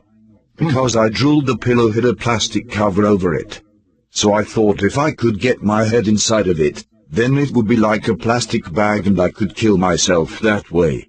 I managed to get my head inside the pillowcase, and for a while I thought it would work, but obviously it didn't, thankfully. But in that moment, the fact that it didn't work just made the agony 1,000 times worse. There was no escape. Now, I'm going to go down because we've already spoken. Now my say, Joanna, you call it Jonah, but it's spelled Joanna. Martin, I want to ask you, how did you meet your wife? I want to hear this from you. Maybe he has to move it down. I lived in England at the time, was Skyping with my mom, and thought it would be fun to introduce her family to her friends. I don't think I will ever forget that evening. Jonah and I got talking, and before we knew, hours had flown by. We seemed to instantly have a connection, and I think we both knew there was something special between us. Our relationship developed very quickly, and before we knew it, I had moved to England and we were married. Obviously, there is a lot more to the story, which I go into detail about in my book. Joanna, I want to ask you this question. He said he moved to England. What physical condition was it? Did his body movements come back with some of the brain movements? Yes. The body started coming back. Yes. So Martin over time started to use his hands again. He, for example, could sit upright. He can't. He's still using a wheelchair. But he can control his body totally now.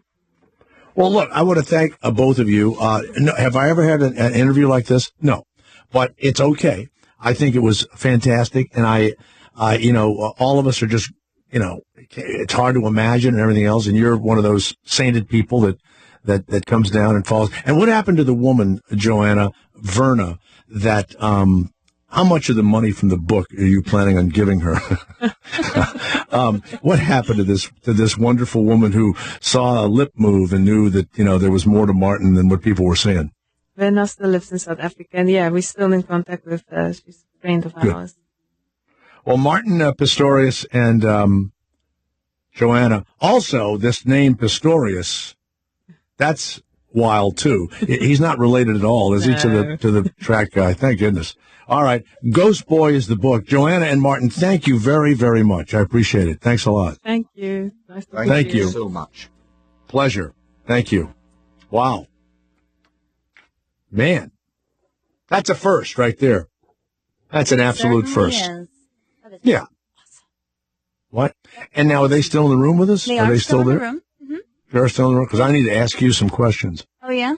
Okay. Oh, yeah. Okay. Ask you a couple of questions. Okay. And so she's wheeling him out of the room in the not wheelchair? yet. They're still here because you're just talking and talking and talking. Yeah, but I'm going to, ask you some questions. Okay. But I don't want to do them until they go. Oh, okay. Private questions, Jay Thomas questions. Right. Yeah, you're going to put me on the indie grill, aren't you? No, not really, but No? I tell you what, that was a lot better than the guy that sends glitter to people. That's the other guy we're supposed to have today. He'll be on at 5. So he will be? Okay, let's good. be careful with what we're talking about here. The glitter guy. Yeah. So I'm looking at a picture of Martin, a nice looking fella. Look at him. Very nice looking fella, yes. Very, very nice. Mm-hmm. And arms move and everything else? Yes, And everything moves. He's completely, the only thing is that he needs the laptop in order to communicate with us. Everything else is fully functioning. But he just looks like a normal human being in a wheelchair. Yes, that's exactly what he looks like. A normal, handsome human being in a wheelchair. Wow. Mm-hmm. And maybe one day he'll get up out of that chair and... There could be a miracle, yeah, you never know. But it's a miracle that he's even in that situation, Right. They still in the room? No, that was so awkward. Why do you have to just jump right in? I know. God. First of all, You're like my, you know what you're like? You're like my two cousins or my two sisters. You had like a little discretion. Like wait until they roll out of the room first before you. I'm broadcasting on the radio. I can't just all of a sudden have dead air. What am I going to do? A break, a new topic. We don't have another break. Yes, we don't have do. Yeah. We can go. No, we have another big break coming, don't you? We had one small break and then a small break. Oh my God! She's looking at me, staring at me like what? And he still had the headphones on, and he's laughing. Thank God he has a sense of humor. He does have. Hold on a second. He was handsome. If you've been in a coma for 20 years or whatever, of course you have and as I was saying, there's guys listening to here right now, both arms, both legs, everything, checking accounts, money in the bank. They can't find anybody worth a damn. This guy laid out like a mackerel. You say the wife is good looking. Yeah, she's pretty. Yeah. He's handsome. Oh, he's really handsome. Real cute. He's handsome. She's pretty. And he was laid out like a mackerel. Mm-hmm. And they fell in love. And you know what? I still, even though it's computerized, I love that accent. I know. I'll take that computerized accent any day of the week. Mm-hmm. So would you want him to have typed dirty stuff? I would love to hear dirty stuff. Dirty? Yeah, definitely. So you'd put the headphones on because in the headphones, British dirt. You know what I mean? Like I want him to say cunt a lot. Like you bloody cunt. Something like that. That's what I want to hear. Oh, you know what I like about you? You say that I'm speaking terribly. Listen to you two, I'm not you speaking potty terribly mouths. at all. No, and I waited for him to leave the room before I started doing it. Hello. I bet he'd be laughing now. I'm going to teach you how to be more of a girl. A little discretion. So what happened is that all of it started coming back, and she waited till he got spring loaded again. Decided to hop on board. I don't know if that's the case. I sensed real love there. And like we were saying earlier about it's a different kind of person. It's a special kind of person that can put themselves. And I know, my cousin was paralyzed through a drunk driving accident, and he's been through the ringer as well, and he had those random leg spasms that would just, involuntary spasms. Does he have a girlfriend? Women love him. I don't know if it's the chair. I mean, he's handsome, but that's something about that chair. They just cannot wait to get a piece of him. It's so interesting. Men will never understand this. They're listening I think there's right like now. A nurture thing with That's us. what it is. Women but then also love guys in a wheelchair. I'm telling you, he has no problem getting a girlfriend. I mean, there's a nurturing factor, and then there's also. I wanted to make a reality show out of your cousin. Yeah, I know, but he moved. But they're kind of. What do you mean he moved? He moved out of the home that he's living in with the other paraplegics. Yeah, it would have been a great reality show because you said they were all young. They were all young. They all went out all the time. Mm-hmm. Christina, he doesn't have to. And stuff. Yeah, he doesn't have to live in the home itself. It has to be an experience that he had before because, as I've told you a million times, reality shows recreate something that may have stopped happening 5 years ago. Right. So he just never wanted to make money, I guess. Well, I don't think that's a smash. Didn't they have the one with the women in the wheelchairs? Didn't they have one of those? I don't remember. They had one with the 3 pretty women in a wheelchair. I don't remember. Can't believe. You should have just started talking and saying, oh, his wife is beautiful. He's really handsome. I wish he'd talk dirty. You should have just started it all up. Don't be throwing me under the bus. I can't say I wish he Don't throw me under the wheelchair. Dirty while his wife is sitting right there. What is wrong with you? That can't happen, Jay. That is inappropriate. And what was that accent? Is she French? What is she? The girl code. I think she's French. She's French? Mm-hmm. I think that was a South African accent. South African? Yeah. Oh, okay. I think so. Yeah. But then she lives in England? Are they white South Africans or black? Well, he's white. They're kind of like the Charlize Therons. Mm-hmm. Oh, that's right. why he's so handsome. Yeah. From South Africa. South Africa, I know. And the other thing, oh yeah, they're gorgeous. They're absolutely, beautiful. Australian women are gorgeous too. It's unbelievable. But the weird thing is that I asked her, I said, did you date guys in wheelchairs in high school? She took that quite well, I thought. Mm-hmm. You know. They both had funny. a great sense of humor, I think. They did. You could have asked them anything. Yeah. You could have asked them anything. I can't ask them to say cunt for me, but. No, I bet they would have, though. They say that over there all the time. I know. That's not one of my favorite words, by the way. I know, and I just. I know you like it. I have a problem hearing you say it. But it's worldly. Worldly? Yeah. I'm not saying it like an ignorant American. I'm saying it as an appreciation. Trash. It's trash to me. Do we have Dave of Florida there on line 3? Can we speak to just Dave of Florida? Hey, Dave, it's Jay Thomas. What was it like when I whistled in between the answers? Did you like that? The whistling? It sounded like Phil Hendry. Phil Hendry, that's great. Yeah. I wanted you to ask her if she ever heard when she came out of the bathroom in the middle of the night, the computer saying bang, bang, bang. What is bang, bang, bang? Why would from Pistorius? No, he didn't even like having that guy's last name. All right, get rid of him. Let's go to John of Kentucky. Been a lot of interviews here in the Jay Thomas Show, and that was down below, line 5, down below. John of Kentucky, what did you think of that one? The guy's in the wheelchair. Well, we're good. What did you think of that one in the wheelchair and the guy talking on the computer and everything, John? Hey, Jay, if I had known you were going to be interviewing a speaking spell today, I would have gotten the car sooner. A speaking what? A speaking spell. It's those. Oh, a speaking spell. Hey, Jay, you may be handsome, but I wonder what that ass looks like sitting in that wheelchair all the time. Oh, God. They have sores on it. Fruitcake, you know what I'm saying? Yeah. Oh, that's bad. Yeah. You ever been with a woman in a wheelchair, John? Ever? Yeah, a couple of times, but that's just to get them from the trunk to the bed, you know what I'm saying? I see, yeah. You just had to help them. I got you. Hey, all right. Hey, if his wife is French or whatever, that means she likes to lick ass, right? All right. Society's oddities played like a fiddle. The Afternoon Drive Show, Sirius XM Indy.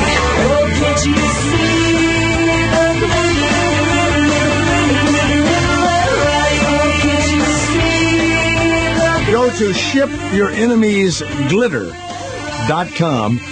Peter Boychuk, welcome to the Jay Thomas Show. How are you? Hi, thanks for having me. Good. Good. You sound like a guy with a lot of enemies.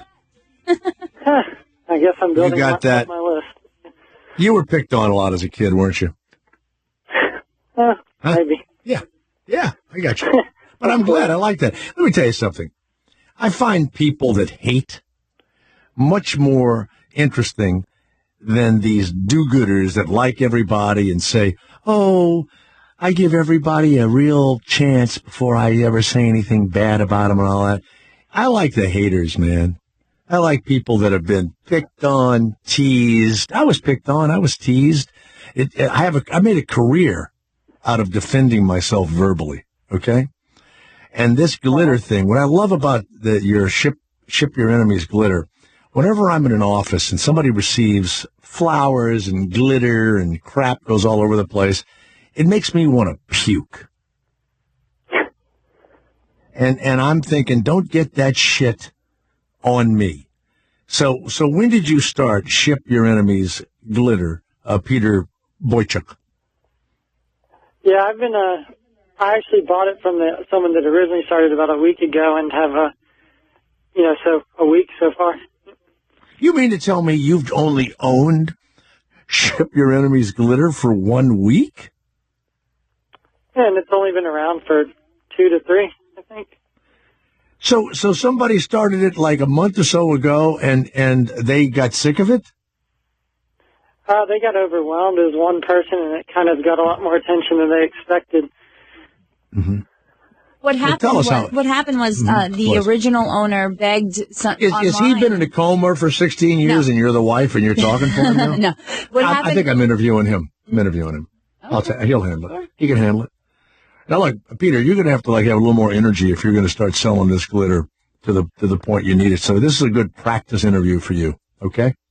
Because if you can get out of here, you can get out of the Jay Thomas Show with your self-respect, you've done something, my friend. You may be sending us glitter before it's over, Now, Peter, the friend owned it, and then they decided to get rid of it, and you picked it up.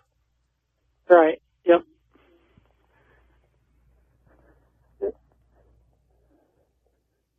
Now, Peter, you're going to have to tell me all about this. Oh, yeah. So, it was a guy in Australia. He basically, on his winter break, decided to, try out a fun business. And he's kind of a marketing guy, so he's kind of working with the media to see what stories they'd pick up on. And so he kind of made a quirky business and put out a few press releases, some of the popular, online forum-type sites where stuff, I guess, typically goes viral. And it kind of took off from there, and then he got overwhelmed. And basically a few days later stopped taking orders completely and put the business up for sale. And wow. And what attracted you to buying the, send your enemies glitter? I mean, you're looking around on the internet one night and you see it and you just say, I want to buy this? Well, it was on the internet auction site where I've bought a website or two before, and it was actually the most popular site ever that they've ever sold. It was kind of just one of the things that everybody was following all week long. It's just very interesting. I talked about it at work all week long, and I had really no intention of buying it until the last few hours when it kind of didn't bid as high as I thought. And but yeah, it was kind of just really a story that I was following. Now it says here that the company which sends what the original guy, Carpenter, said, the herpes of the craft world. And he does it, do you still send it everywhere, all over the world, for just $9.99?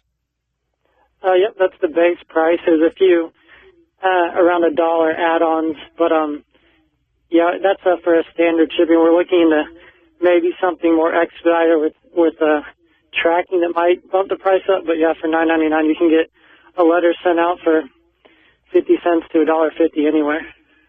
It says here that, and now I know that it's you, and this is public knowledge, that you bought it for about $85,000. Is that a number that's in the ballpark? Yep, that's the exact number. Man, you're loaded. I mean, you're buying did you think that this was a good investment? You really thought you could make money on it? That's the first thought. Yeah, I thought it was a no-brainer at the price it ended up selling for. And beyond that, I'm looking for businesses that kind of keep me, that are kind of fun. My other business is car parts, and I'm not a really big car person, so it's boring. So this is something that kind of got me excited. You own a car parts internet company, but you don't know anything about car parts. Well, I'm not a car. Not a lot. I'm not a car guy. I could tell you where it goes and why it's not working, but at the end of the day, it doesn't get my juices flowing to fix the car. So now, where do you have a room full of people now sending out this? Because now it's Valentine's Day, and this is really something you send. Well, someone could think it was really a nice thing. How do you let them know that you're sending the glitter to piss them off? The note that comes with it is pretty harsh, and it kind of lets the person know that they deserve it. What does it say? The glitter. What does the note say? It's a page long. I'd have to pull it up. I don't have it on me now, but basically just tells them how they're a terrible person, and hope this gets all over your desk or wherever you are, and you're seeing it for weeks. And are there any? Because there's a lot of curse words in this. It says, "We're taking one for the team. This shit gets on everything. We fucking hate glitter. The herpes of the craft world. We've had enough. So here's the deal: there's someone in your life who you fucking hate, whether it's your shitty neighbor or that bitch Amy down the road. I mean, it's pretty. I mean, it's pretty angry stuff here. Do you have any curse words in the letter inside of the glitter? Yeah, there's a few. You can also add your own letter if you want to do something kinder, or eventually we're going to put something out that's maybe check this box if you want a PG letter, but haven't got around to that yet. Wow. So somebody opens it up and says, "You fucked over me, you stupid bitch, and I hope this shit gets all over and never leaves you." You can send that to them? Yep, that's what, along those lines. It's pretty. Maybe the greatest gift I've ever heard of. I have a company that you may be interested in. What's that? Send a chicken bone to chokeon.com. Because I've been doing this. I've been doing it for years. I get dried chicken bones. I only sent a few out in my life, but I did it. And I packed them up and I sent them to people that had fired me or I didn't get the job or whatever. And I told them who it was. And I said, choke on these, you fucking asshole. And I'd send like I'd go to maybe, KFC or something and get the little, some, wings. I'd eat the wings. I'd put the bones in there, wrap it up and send it to them. Yeah, we're brainstorming, I guess, new things to send. You like that one? Glitter, but you like the chicken bones? I'd be willing to go into business with you. Yeah, I'll sell it to you. I'll sell it to you. I'll sell it to you right now for $40,000. Huh? Yeah, if you got some attention, a lot of orders coming in, then I might be interested. All right, well, I'm going to go online today, and I'm going to start that. So shipyourенemiesglitter.com. Let me turn now to the two women that are listening. Christina, do you have somebody you'd ship this to for $9.99 anywhere in the world? I have a list. You do? Mm-hmm. So you think this is... And Medina, would you ship glitter with an evil note? Absolutely. Twice over. Unbelievable. Well, Peter, thanks for taking... It is a genius idea. I remember when I was getting married and I asked my girlfriends to be bridesmaids, I threw some glitter in the cards, and they'll still... I mean, I'm divorced, and they'll still be like, you fucking bitch. Because they're still, so it's a great idea. But you sent it to be funny and to be nice. I sent it to be festive. I didn't realize that it was such an inconvenience, but now that I know that, it's a great little nugget to have, I find others joy in inconvenient in my presence. People that are happy to see people or they receive a gift at the office or whatever. I find any public displays of happiness that I'm not a part of, and I think most people are this way. It's like, okay, women are more happy for people than I think men are. You find that, Peter, that someone gets something in the office and they're all, I met this guy and here's this thing he sent. It just, I'd want to send glitter to someone that just had a really good thing happen to them in an office, Yeah, I'm not one to send sentimental gifts normally anyway. I don't quite understand it, so I guess I'd love to see them get some glitter to make I don't even know you, but you sound like a total bastard to me, I can tell you that, Peter Borchik. You sound like a raving son of a bitch. I love that. Hard-headed.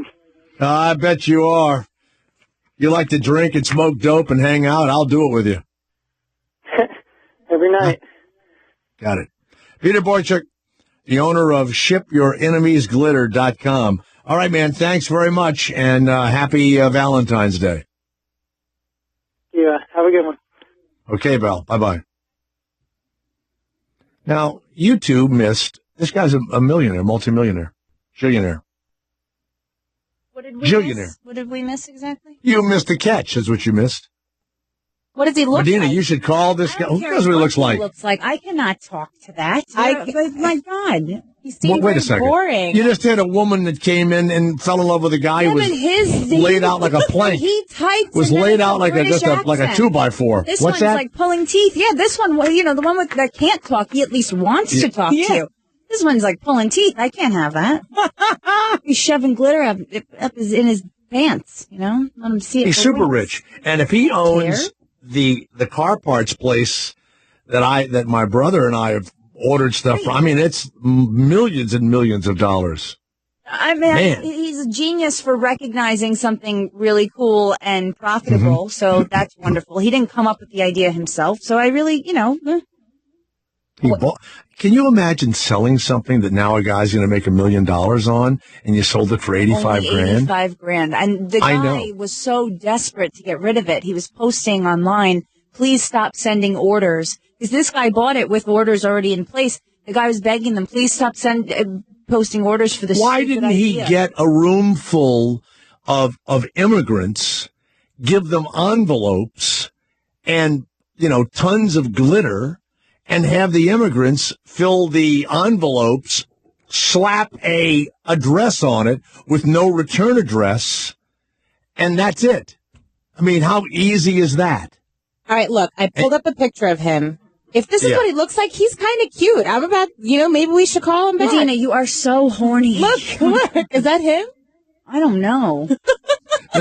But you know what? He probably has glitter on his hands. I bet he has a room full of immigrants that are doing this. Do you realize, when you go to, whatever it is, you go outside of a Costco or something, and there are those guys waiting there to try and get jobs. You know those guys? Yeah. So you're going to pay them like $10 an hour. $10 an hour. So if we had this company, you could go there. Most people think, women would do it. Mm-hmm. You would get these guys, you'd bring them back to an office that you rented someplace. You'd have an envelope. You'd make sure that they could write legibly, or they could type in a whatever. And they stuff envelopes with glitter 10 hours a day, working 24-hour shifts, and you make a ton. What are they paying an hour? $10 an hour. I'd take that job. Of course you would. And for every 10, after 10 envelopes, you've paid for that worker. And then everything after 10 envelopes is starting to be gravy. Put them in the backyard. You don't have to be inside. And you have a porta-john for them when they got to take a leak. It's better than picking fruit, It's messy. Right? Messy. Or digging a hole or something. Just have to figure out how to say glitter in Spanish, and you got it. You're done. And then you have to have a special, glasses in case they get the glitter in their eyes. Let's go to Bill. Purpurnia. Purpurnia. That's how you say glitter. Purpurnia. Purpurnia? That's how you say Purpurnia. Hola.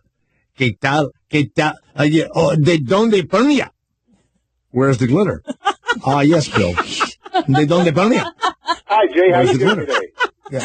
Pásale, Purpurnia. Pass the glitter. Hold on a second. ¿Cómo es Purpurnia? How's the glitter? Say it all. Yes, Bill of Illinois. Go ahead. What a show, huh? We got a guy in here in a wheelchair with his voice going. We got the glitter nut. What a show. Yes, Bill, go ahead. Yeah, I was at this house. They were selling, and I bought about 4 or 5 of these old VHS tapes, and they had one on there. You were talking. It was a TV show. You were talking to your neighbor, and you guys were both embarrassed about looking at this girl who was born in 1972. You remember that?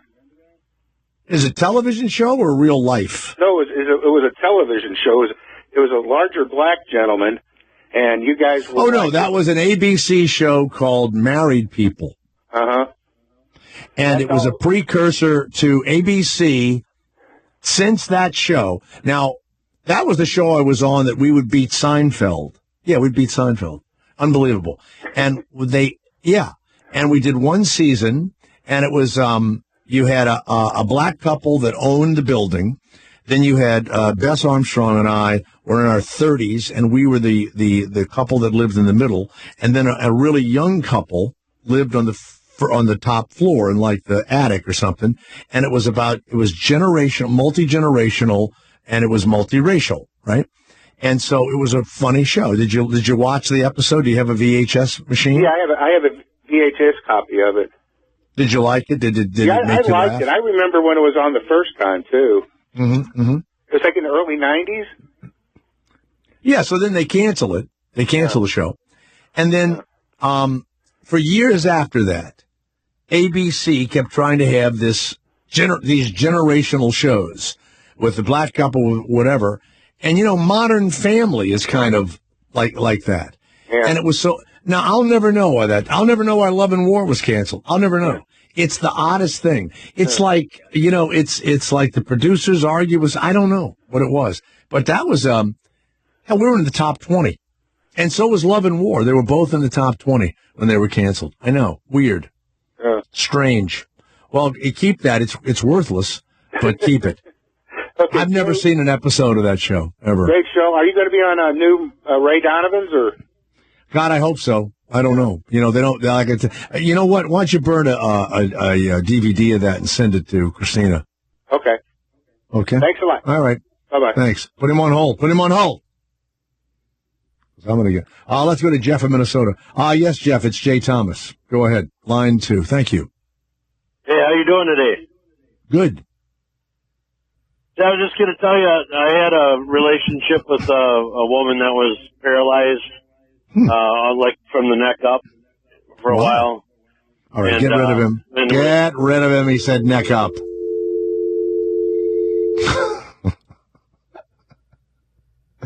Let's go to Lance, who's in New York. Yes, Lance, it's Jay Thomas. Line 3. Line 3. Are you dyslexic today or something? You're missing the numbers. Yes, Lance, go ahead. Yes, go ahead. Hi. I'm wondering why such hostility against people with tattoos. You do realize that 40% of the United States has tattoos, and I would imagine that the ratio of the people that listen to your show is greatly higher than 40%. Yeah, I would imagine too. I find it to be as overdone as Slappin' 5 was. Remember Slappin' 5 and people that hit their knuckles together? And I love when, no black people slap 5 anymore because it's been hijacked by the whitest assholes in the world. You be in an office building and some news comes in and these two be like a white woman and a white guy and they go, oh man, we made that sale. Yeah. And they slap 5. That pisses me off as much as people who have tattoos. It's overdone. It's overdone. It's a cry for like, look at me. My skin's not good enough, so let me put a fucking picture on it because I'm so insecure. I got to have some fucking ink put inside my skin. Look at me. Look. That's why I hate it. It's look at me. My tattoos tell a story on me, and I'm sure they do. The story they tell is, look at me. Are you cursing just because you don't have a rebuttal to my questions? No, I'm not. I'm not. Look at me. Look at me. You know what? I've never liked tattoos. I've never found them interesting. I've lied. If a woman takes her clothes off and she's got tattoos, I've gone, oh my God, that's so, because I'm trying to get laid. But other than that, I've seen a couple, like a friend of mine who died 3 years ago today, was this famous, underwater, biology guy, Mike Degree. His son has a huge, like an octopus on the inside of his forearm, and I believe my son drew the first a picture of that, and he went and got it because his dad became this oceanographer because when he was a kid in the Delta there in Alabama, he saw an octopus and he touched it and he played with it in the water and it changed his life. That I get. That I understand. The rest of and I have a son that has a tattoo. I don't know what the tattoo means, but he's got a tattoo. But I don't get all this that tells a story and all that. I know it's big. I don't give a shit if it's big. I find it unsophisticated. I find a lot of guys when I go to the gym and I see these guys in the basement of the gym and they all have these tattoos, I tell you what 40% of them have been. They've been in fucking prison. I'll tell you that. Right or wrong? You been in prison, Lance? I have not been in prison. Well, I can't really say that. It's true. 40% of them have been in prison. I've been working out in gyms my whole life. I can tell the guys that are lucky that we're not seeing their pictures in the papers on Monday morning after every Friday and Saturday night. Okay? And then, how many jobs have you lost because of your tattoos? None. I've talked to you before. I'm a lineman for a power company upstate New York. I noticed they don't want you in the office. They want to put you up in let you climb up the pole with those tattoos. before that, I was a social worker, Jay, and I ran a group home for kids. Do you have pictures of all the kids on your back? I don't have pictures. All the pictures of little boys and girls? I got 3 daughters, and all my tattoos are between have something significant. Is it okay if I don't like tattoos? Can I not have an opinion? I just don't like them. I don't have any interest in them. I don't like them. I don't like them. The venom you seem to have towards. No, I do. Bikers. I have venom. Bikers. You know what else? I'm going to tell you something else. I got to tell you. I don't like people that wear religious relics either. Neither do I. I can't. Well, there you go. I don't like hats, clothing, crosses, this, that. Oh, please. Like a nun outfit? You don't like when you see a nun walking down the street? No. No, wait a minute. I was raised Catholic. I like nuns. I don't like. But I also like when I go to the zoo. First place I go is the penguin enclosure. First place I go. Is it reminiscent? It is reminiscent. You're spanked by nuns? Yeah. No, you know what? I never had that Catholic experience. My experience was fine. I had some nuns, but I had a lot of priests. I never had any weird thing against priests and nuns. I also never had any weird thing against airline food. When they used to serve airline food, everybody would always go, "Oh, the airline food is bad." I would go, "Well, I don't, I don't really, I mean, I've had some bad airline food. Even nowadays, I have it. But I do have some dislikes, and one of them is, tattooed people to me, it's just look at me. That's all. Mm-hmm. And when you see these women with the elaborate tattoos and their name is always like, Rainbow or Horizon or Summer's Breeze or something, it's like, somebody didn't pay attention to you. And so you have to put a thing on and that's it. But that's my problem. That's all. I don't think it's a problem, but you do. Yeah. Yeah. And I'm sure 80% of the people that listen have tattoos, and 40% of them have been to jail. Yeah. And you don't like people that wear yarmulkes, so we're even. I don't mind people wearing yarmulkes. Yeah, you do. And you're a social worker and all that. It's another one. Look at me, I'm a social worker. Look at me. I'm a do-gooder. Look at me, I'm a do-gooder. I'm a do-gooder. Look at me. Look at me, I'm a do-gooder. Look at me, I'm a nun. Look at me. I'm in an outfit. Look. You see me walk down the street. I got my hair. My hair is where it is. My clothes are the way they are. My arms, my chest, my everything. It's just me. It's just me. There are no additions to me. I'm not saying look at me. I'm not walking down the street in a tuxedo. When you got plastic surgery, isn't that a sense of, hey, look at me? I need to. That's exactly. Better. Oh, I couldn't agree with you more. And I want you to look at me. If it's bad plastic surgery, you do, and I do say this to people. Look at her fucking nose. Are you kidding with that nose? Are you kidding? What's sad is that my plastic surgery, you wouldn't have known I had it unless I told you. I didn't have that obvious Bruce Jenner plastic surgery. I had little tiny plastic surgeries. You've seen pictures of me. Do I look like I've had plastic surgery? No. No. You look like Al Sharpton. Yeah, that's because I lost so much weight and my head's kind of black. A little lollipopish. Well, I've been using a lot of this. What is it? Bleach. I'm using a bleaching cream, Christina, and my head's not as black as it used to be. My chest and head.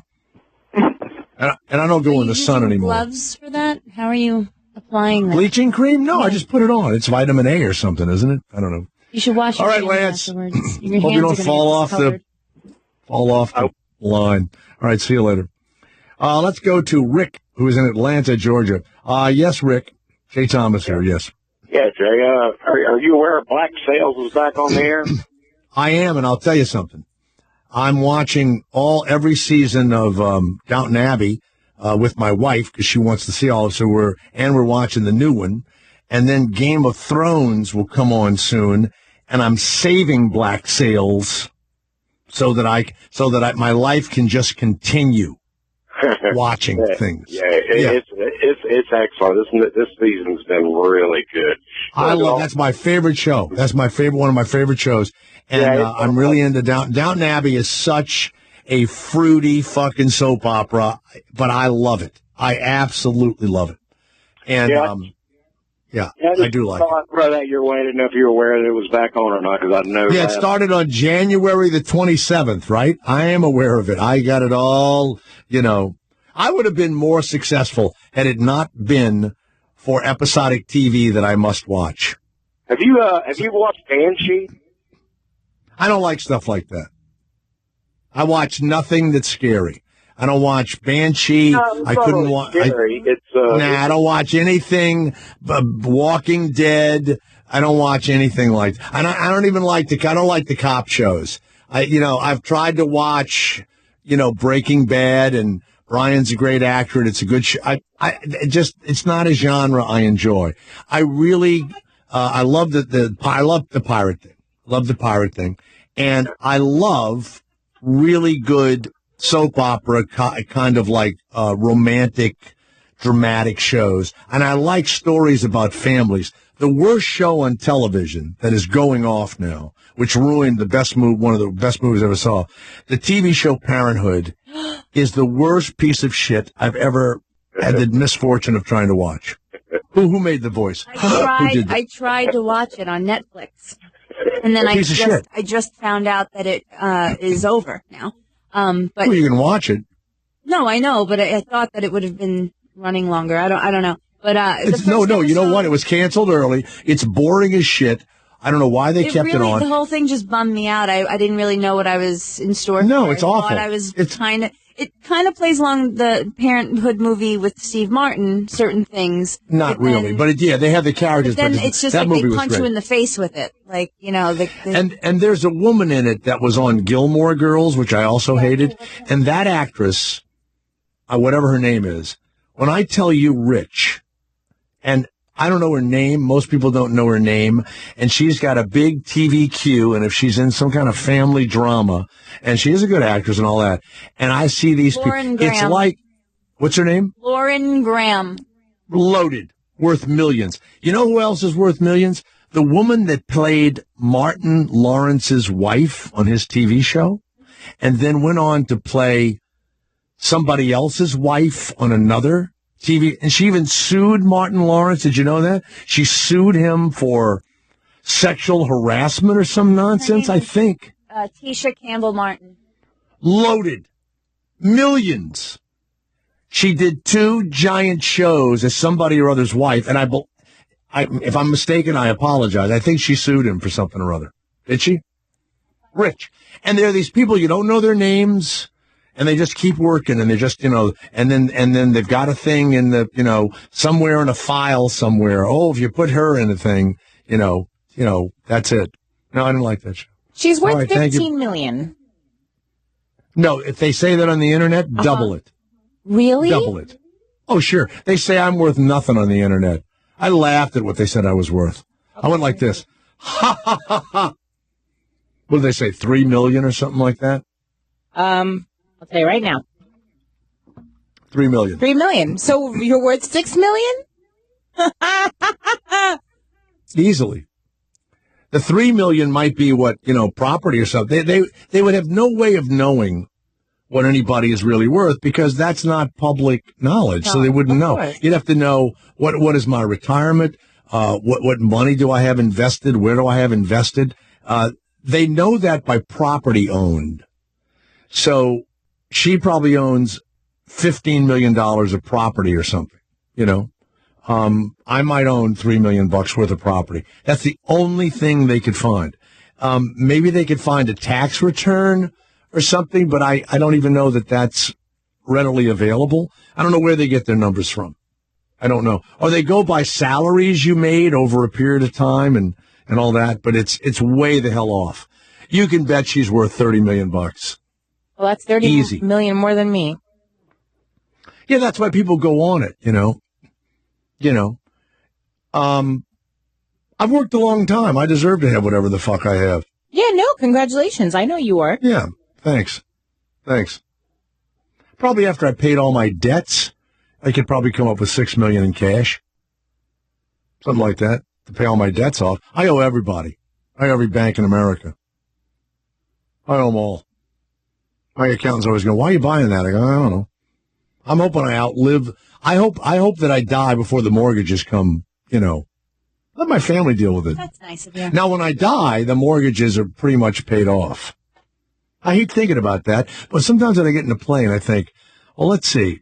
This thing goes down. I just bought $1.5 million of insurance to fly, and then they'll get, some more and everything else. They'll be sad, but, everything will be paid off, and, that's it. That's my legacy. No payments. You know what I mean? Yeah. I don't want the feeling of the plane going down and all the screaming. That I don't want to do. Ah! You know what I mean? Mm-hmm. I mean, those people in those Malaysian airliners, those planes fell from like 40,000 feet. Yeah, I don't want to be panic-stricken before I'm about to die. That's a long fall. I would like to be That's nice a long fall. Sleeping. Yeah, that's a long fall. Mm-hmm. That'd be a good movie. You've taken a sleeping pill, and the plane is going down, and you're out cold, and they just show your head going back and forth as everybody is screaming. And then the plane lands, crashes, everyone's dead, and somehow your seat is floating and you wake up, in the Indian Ocean. That's kind of like the Tom Hanks movie. Oh, my God. I love that movie. And can I just say something? Yeah. It was Castaway. Sure. Imagine taking like a Malaysian airline flight, the first one that, made it to the other airport? That would be an event. No, the one that mysteriously disappeared. And then you're what's really bad is when they close the door to the guy goes, good luck, click, and they close the door. No, but what I'm saying is, what are the odds that the same airline is going to have another crash? Like, you think, because it's so impossible, you're like, oh, it's okay, I'll book a flight on there. They got their stuff together, their crash of their century. Yeah. Apparently not. Yeah. So they're wondering why these guys in the Air Asia, which is an offshoot of Air Malaysia, they want to know why they all of a sudden went 5,000 feet up in the air. That causes a stall, believe it or not, when you go straight up. And they haven't figured that one out yet. And they went 5,000 or 6,000 straight up in like a minute. So you're in the plane, and you're now going straight up, and you're in a storm. And then it's over.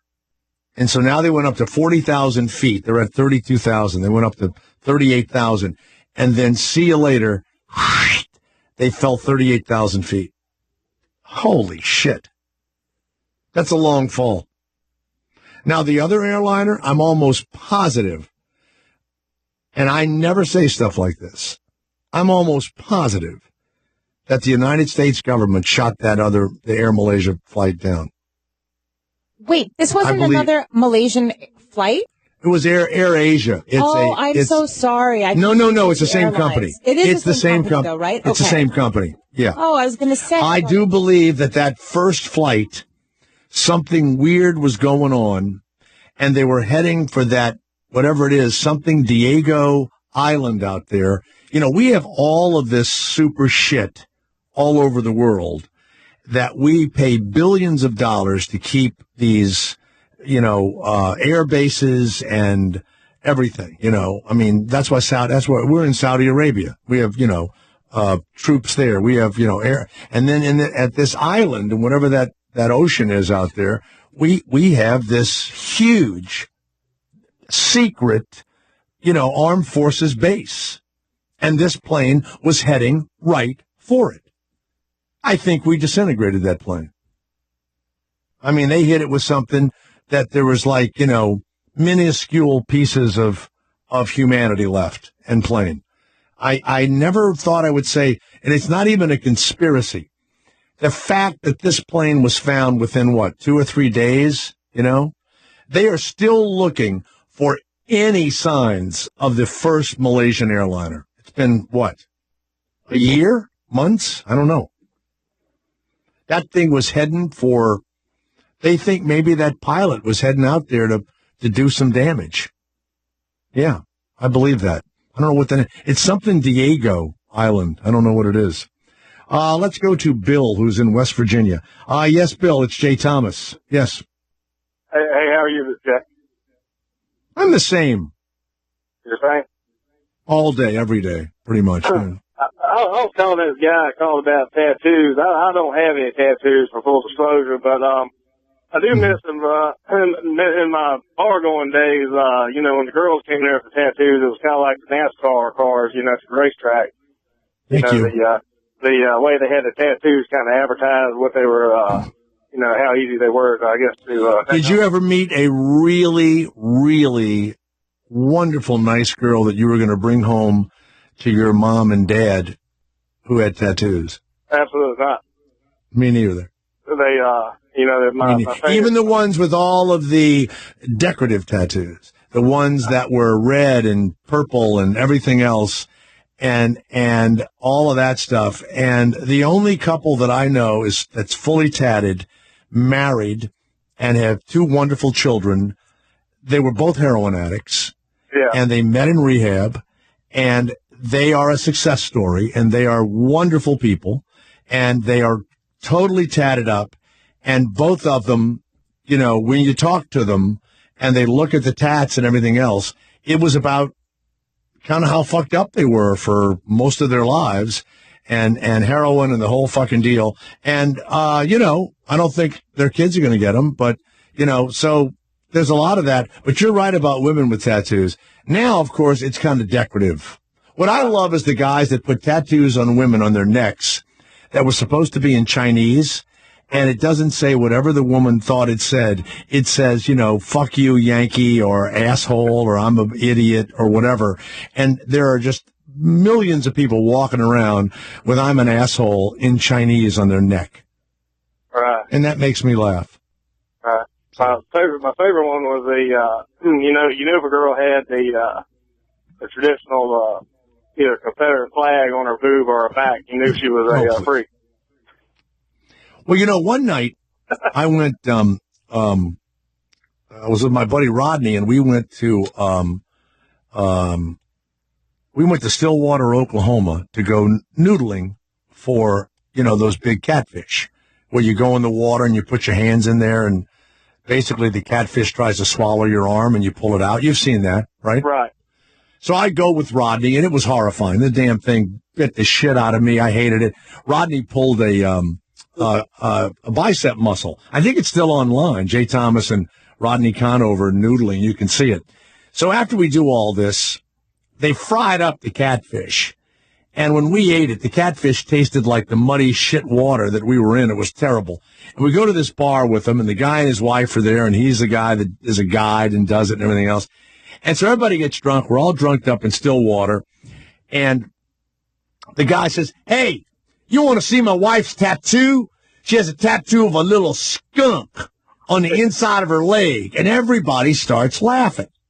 So the wife was a good-looking woman, and she had these real short shorts on, and it was summertime. And so she comes over to Rodney and I, and our noses go into her crotch. Have I told you this story, Christina? Have you heard this one ever? Maybe. She unzips her little short shorts. She unbuckles them. She has her underwear on, and we're in a restaurant now. She pulls the shorts halfway down, and she pulls her underwear back, and we can see one lip of her vagina. Okay? And we look, and there's no tattoo of a skunk. And she goes, oh, my God, my pussy must have ate it. And everybody dies laughing. And Ronnie and I have our noses, right next to her. Oh, yeah. Oh, yeah.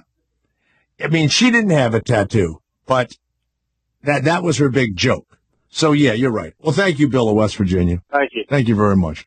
Thank you.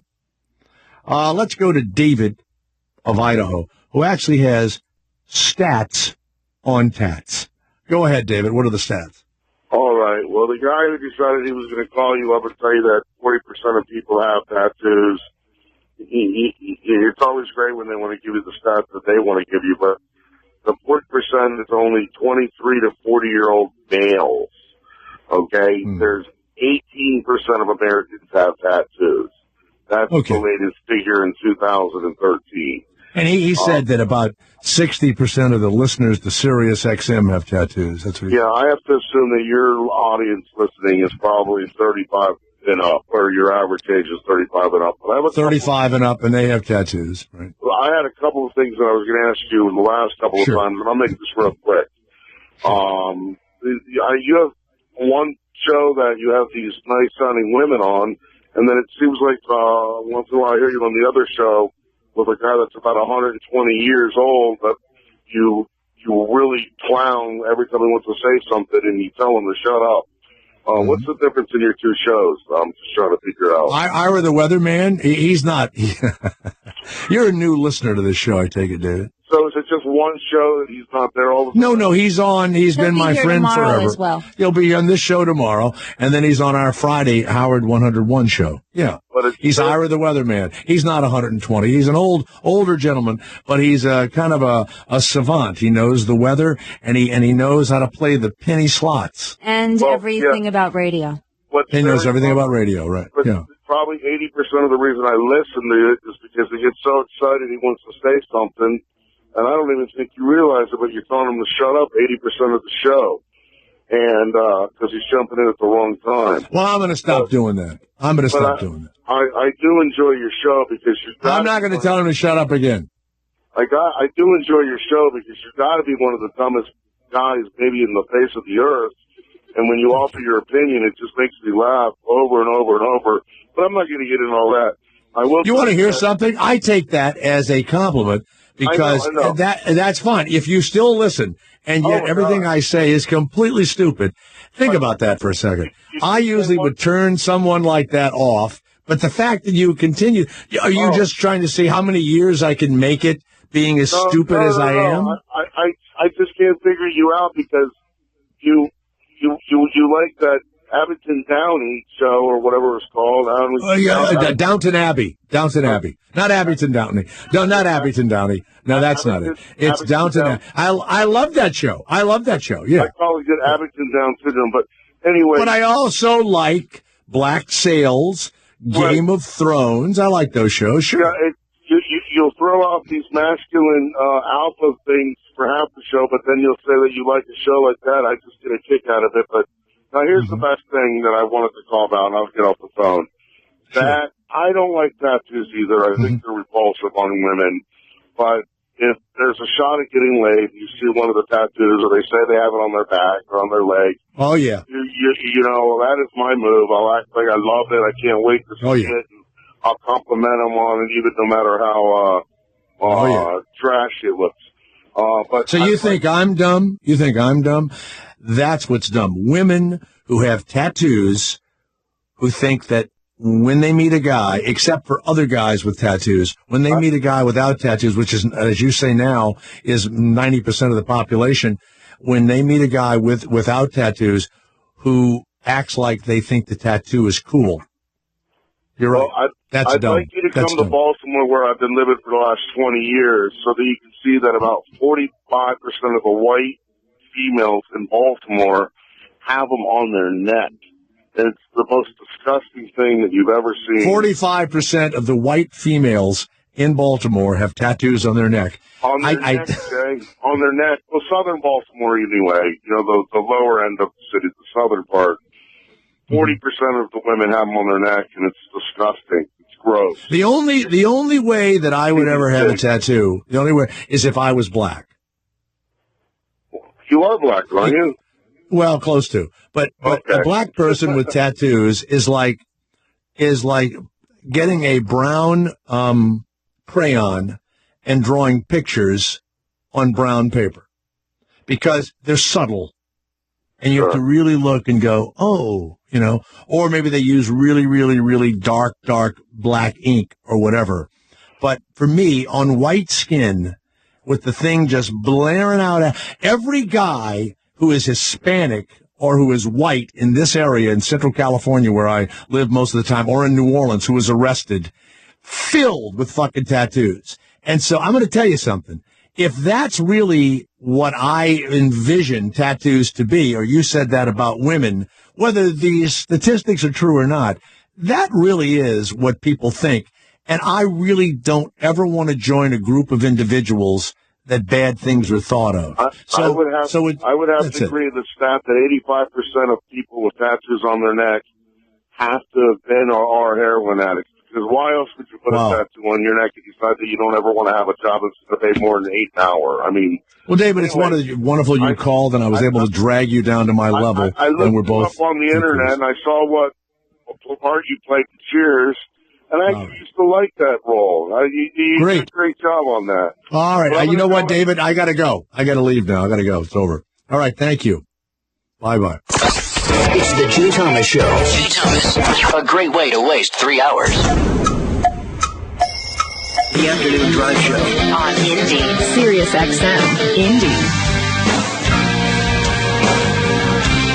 There is a question I didn't ask this guy, the Ghost Boy. He was in a coma from 14 to 30. I wonder how he learned, vocabulary and, math. And I mean, he had some vocabulary, but I wonder if they read to him or whatever. He's only been kind of awake. Version of homeschool?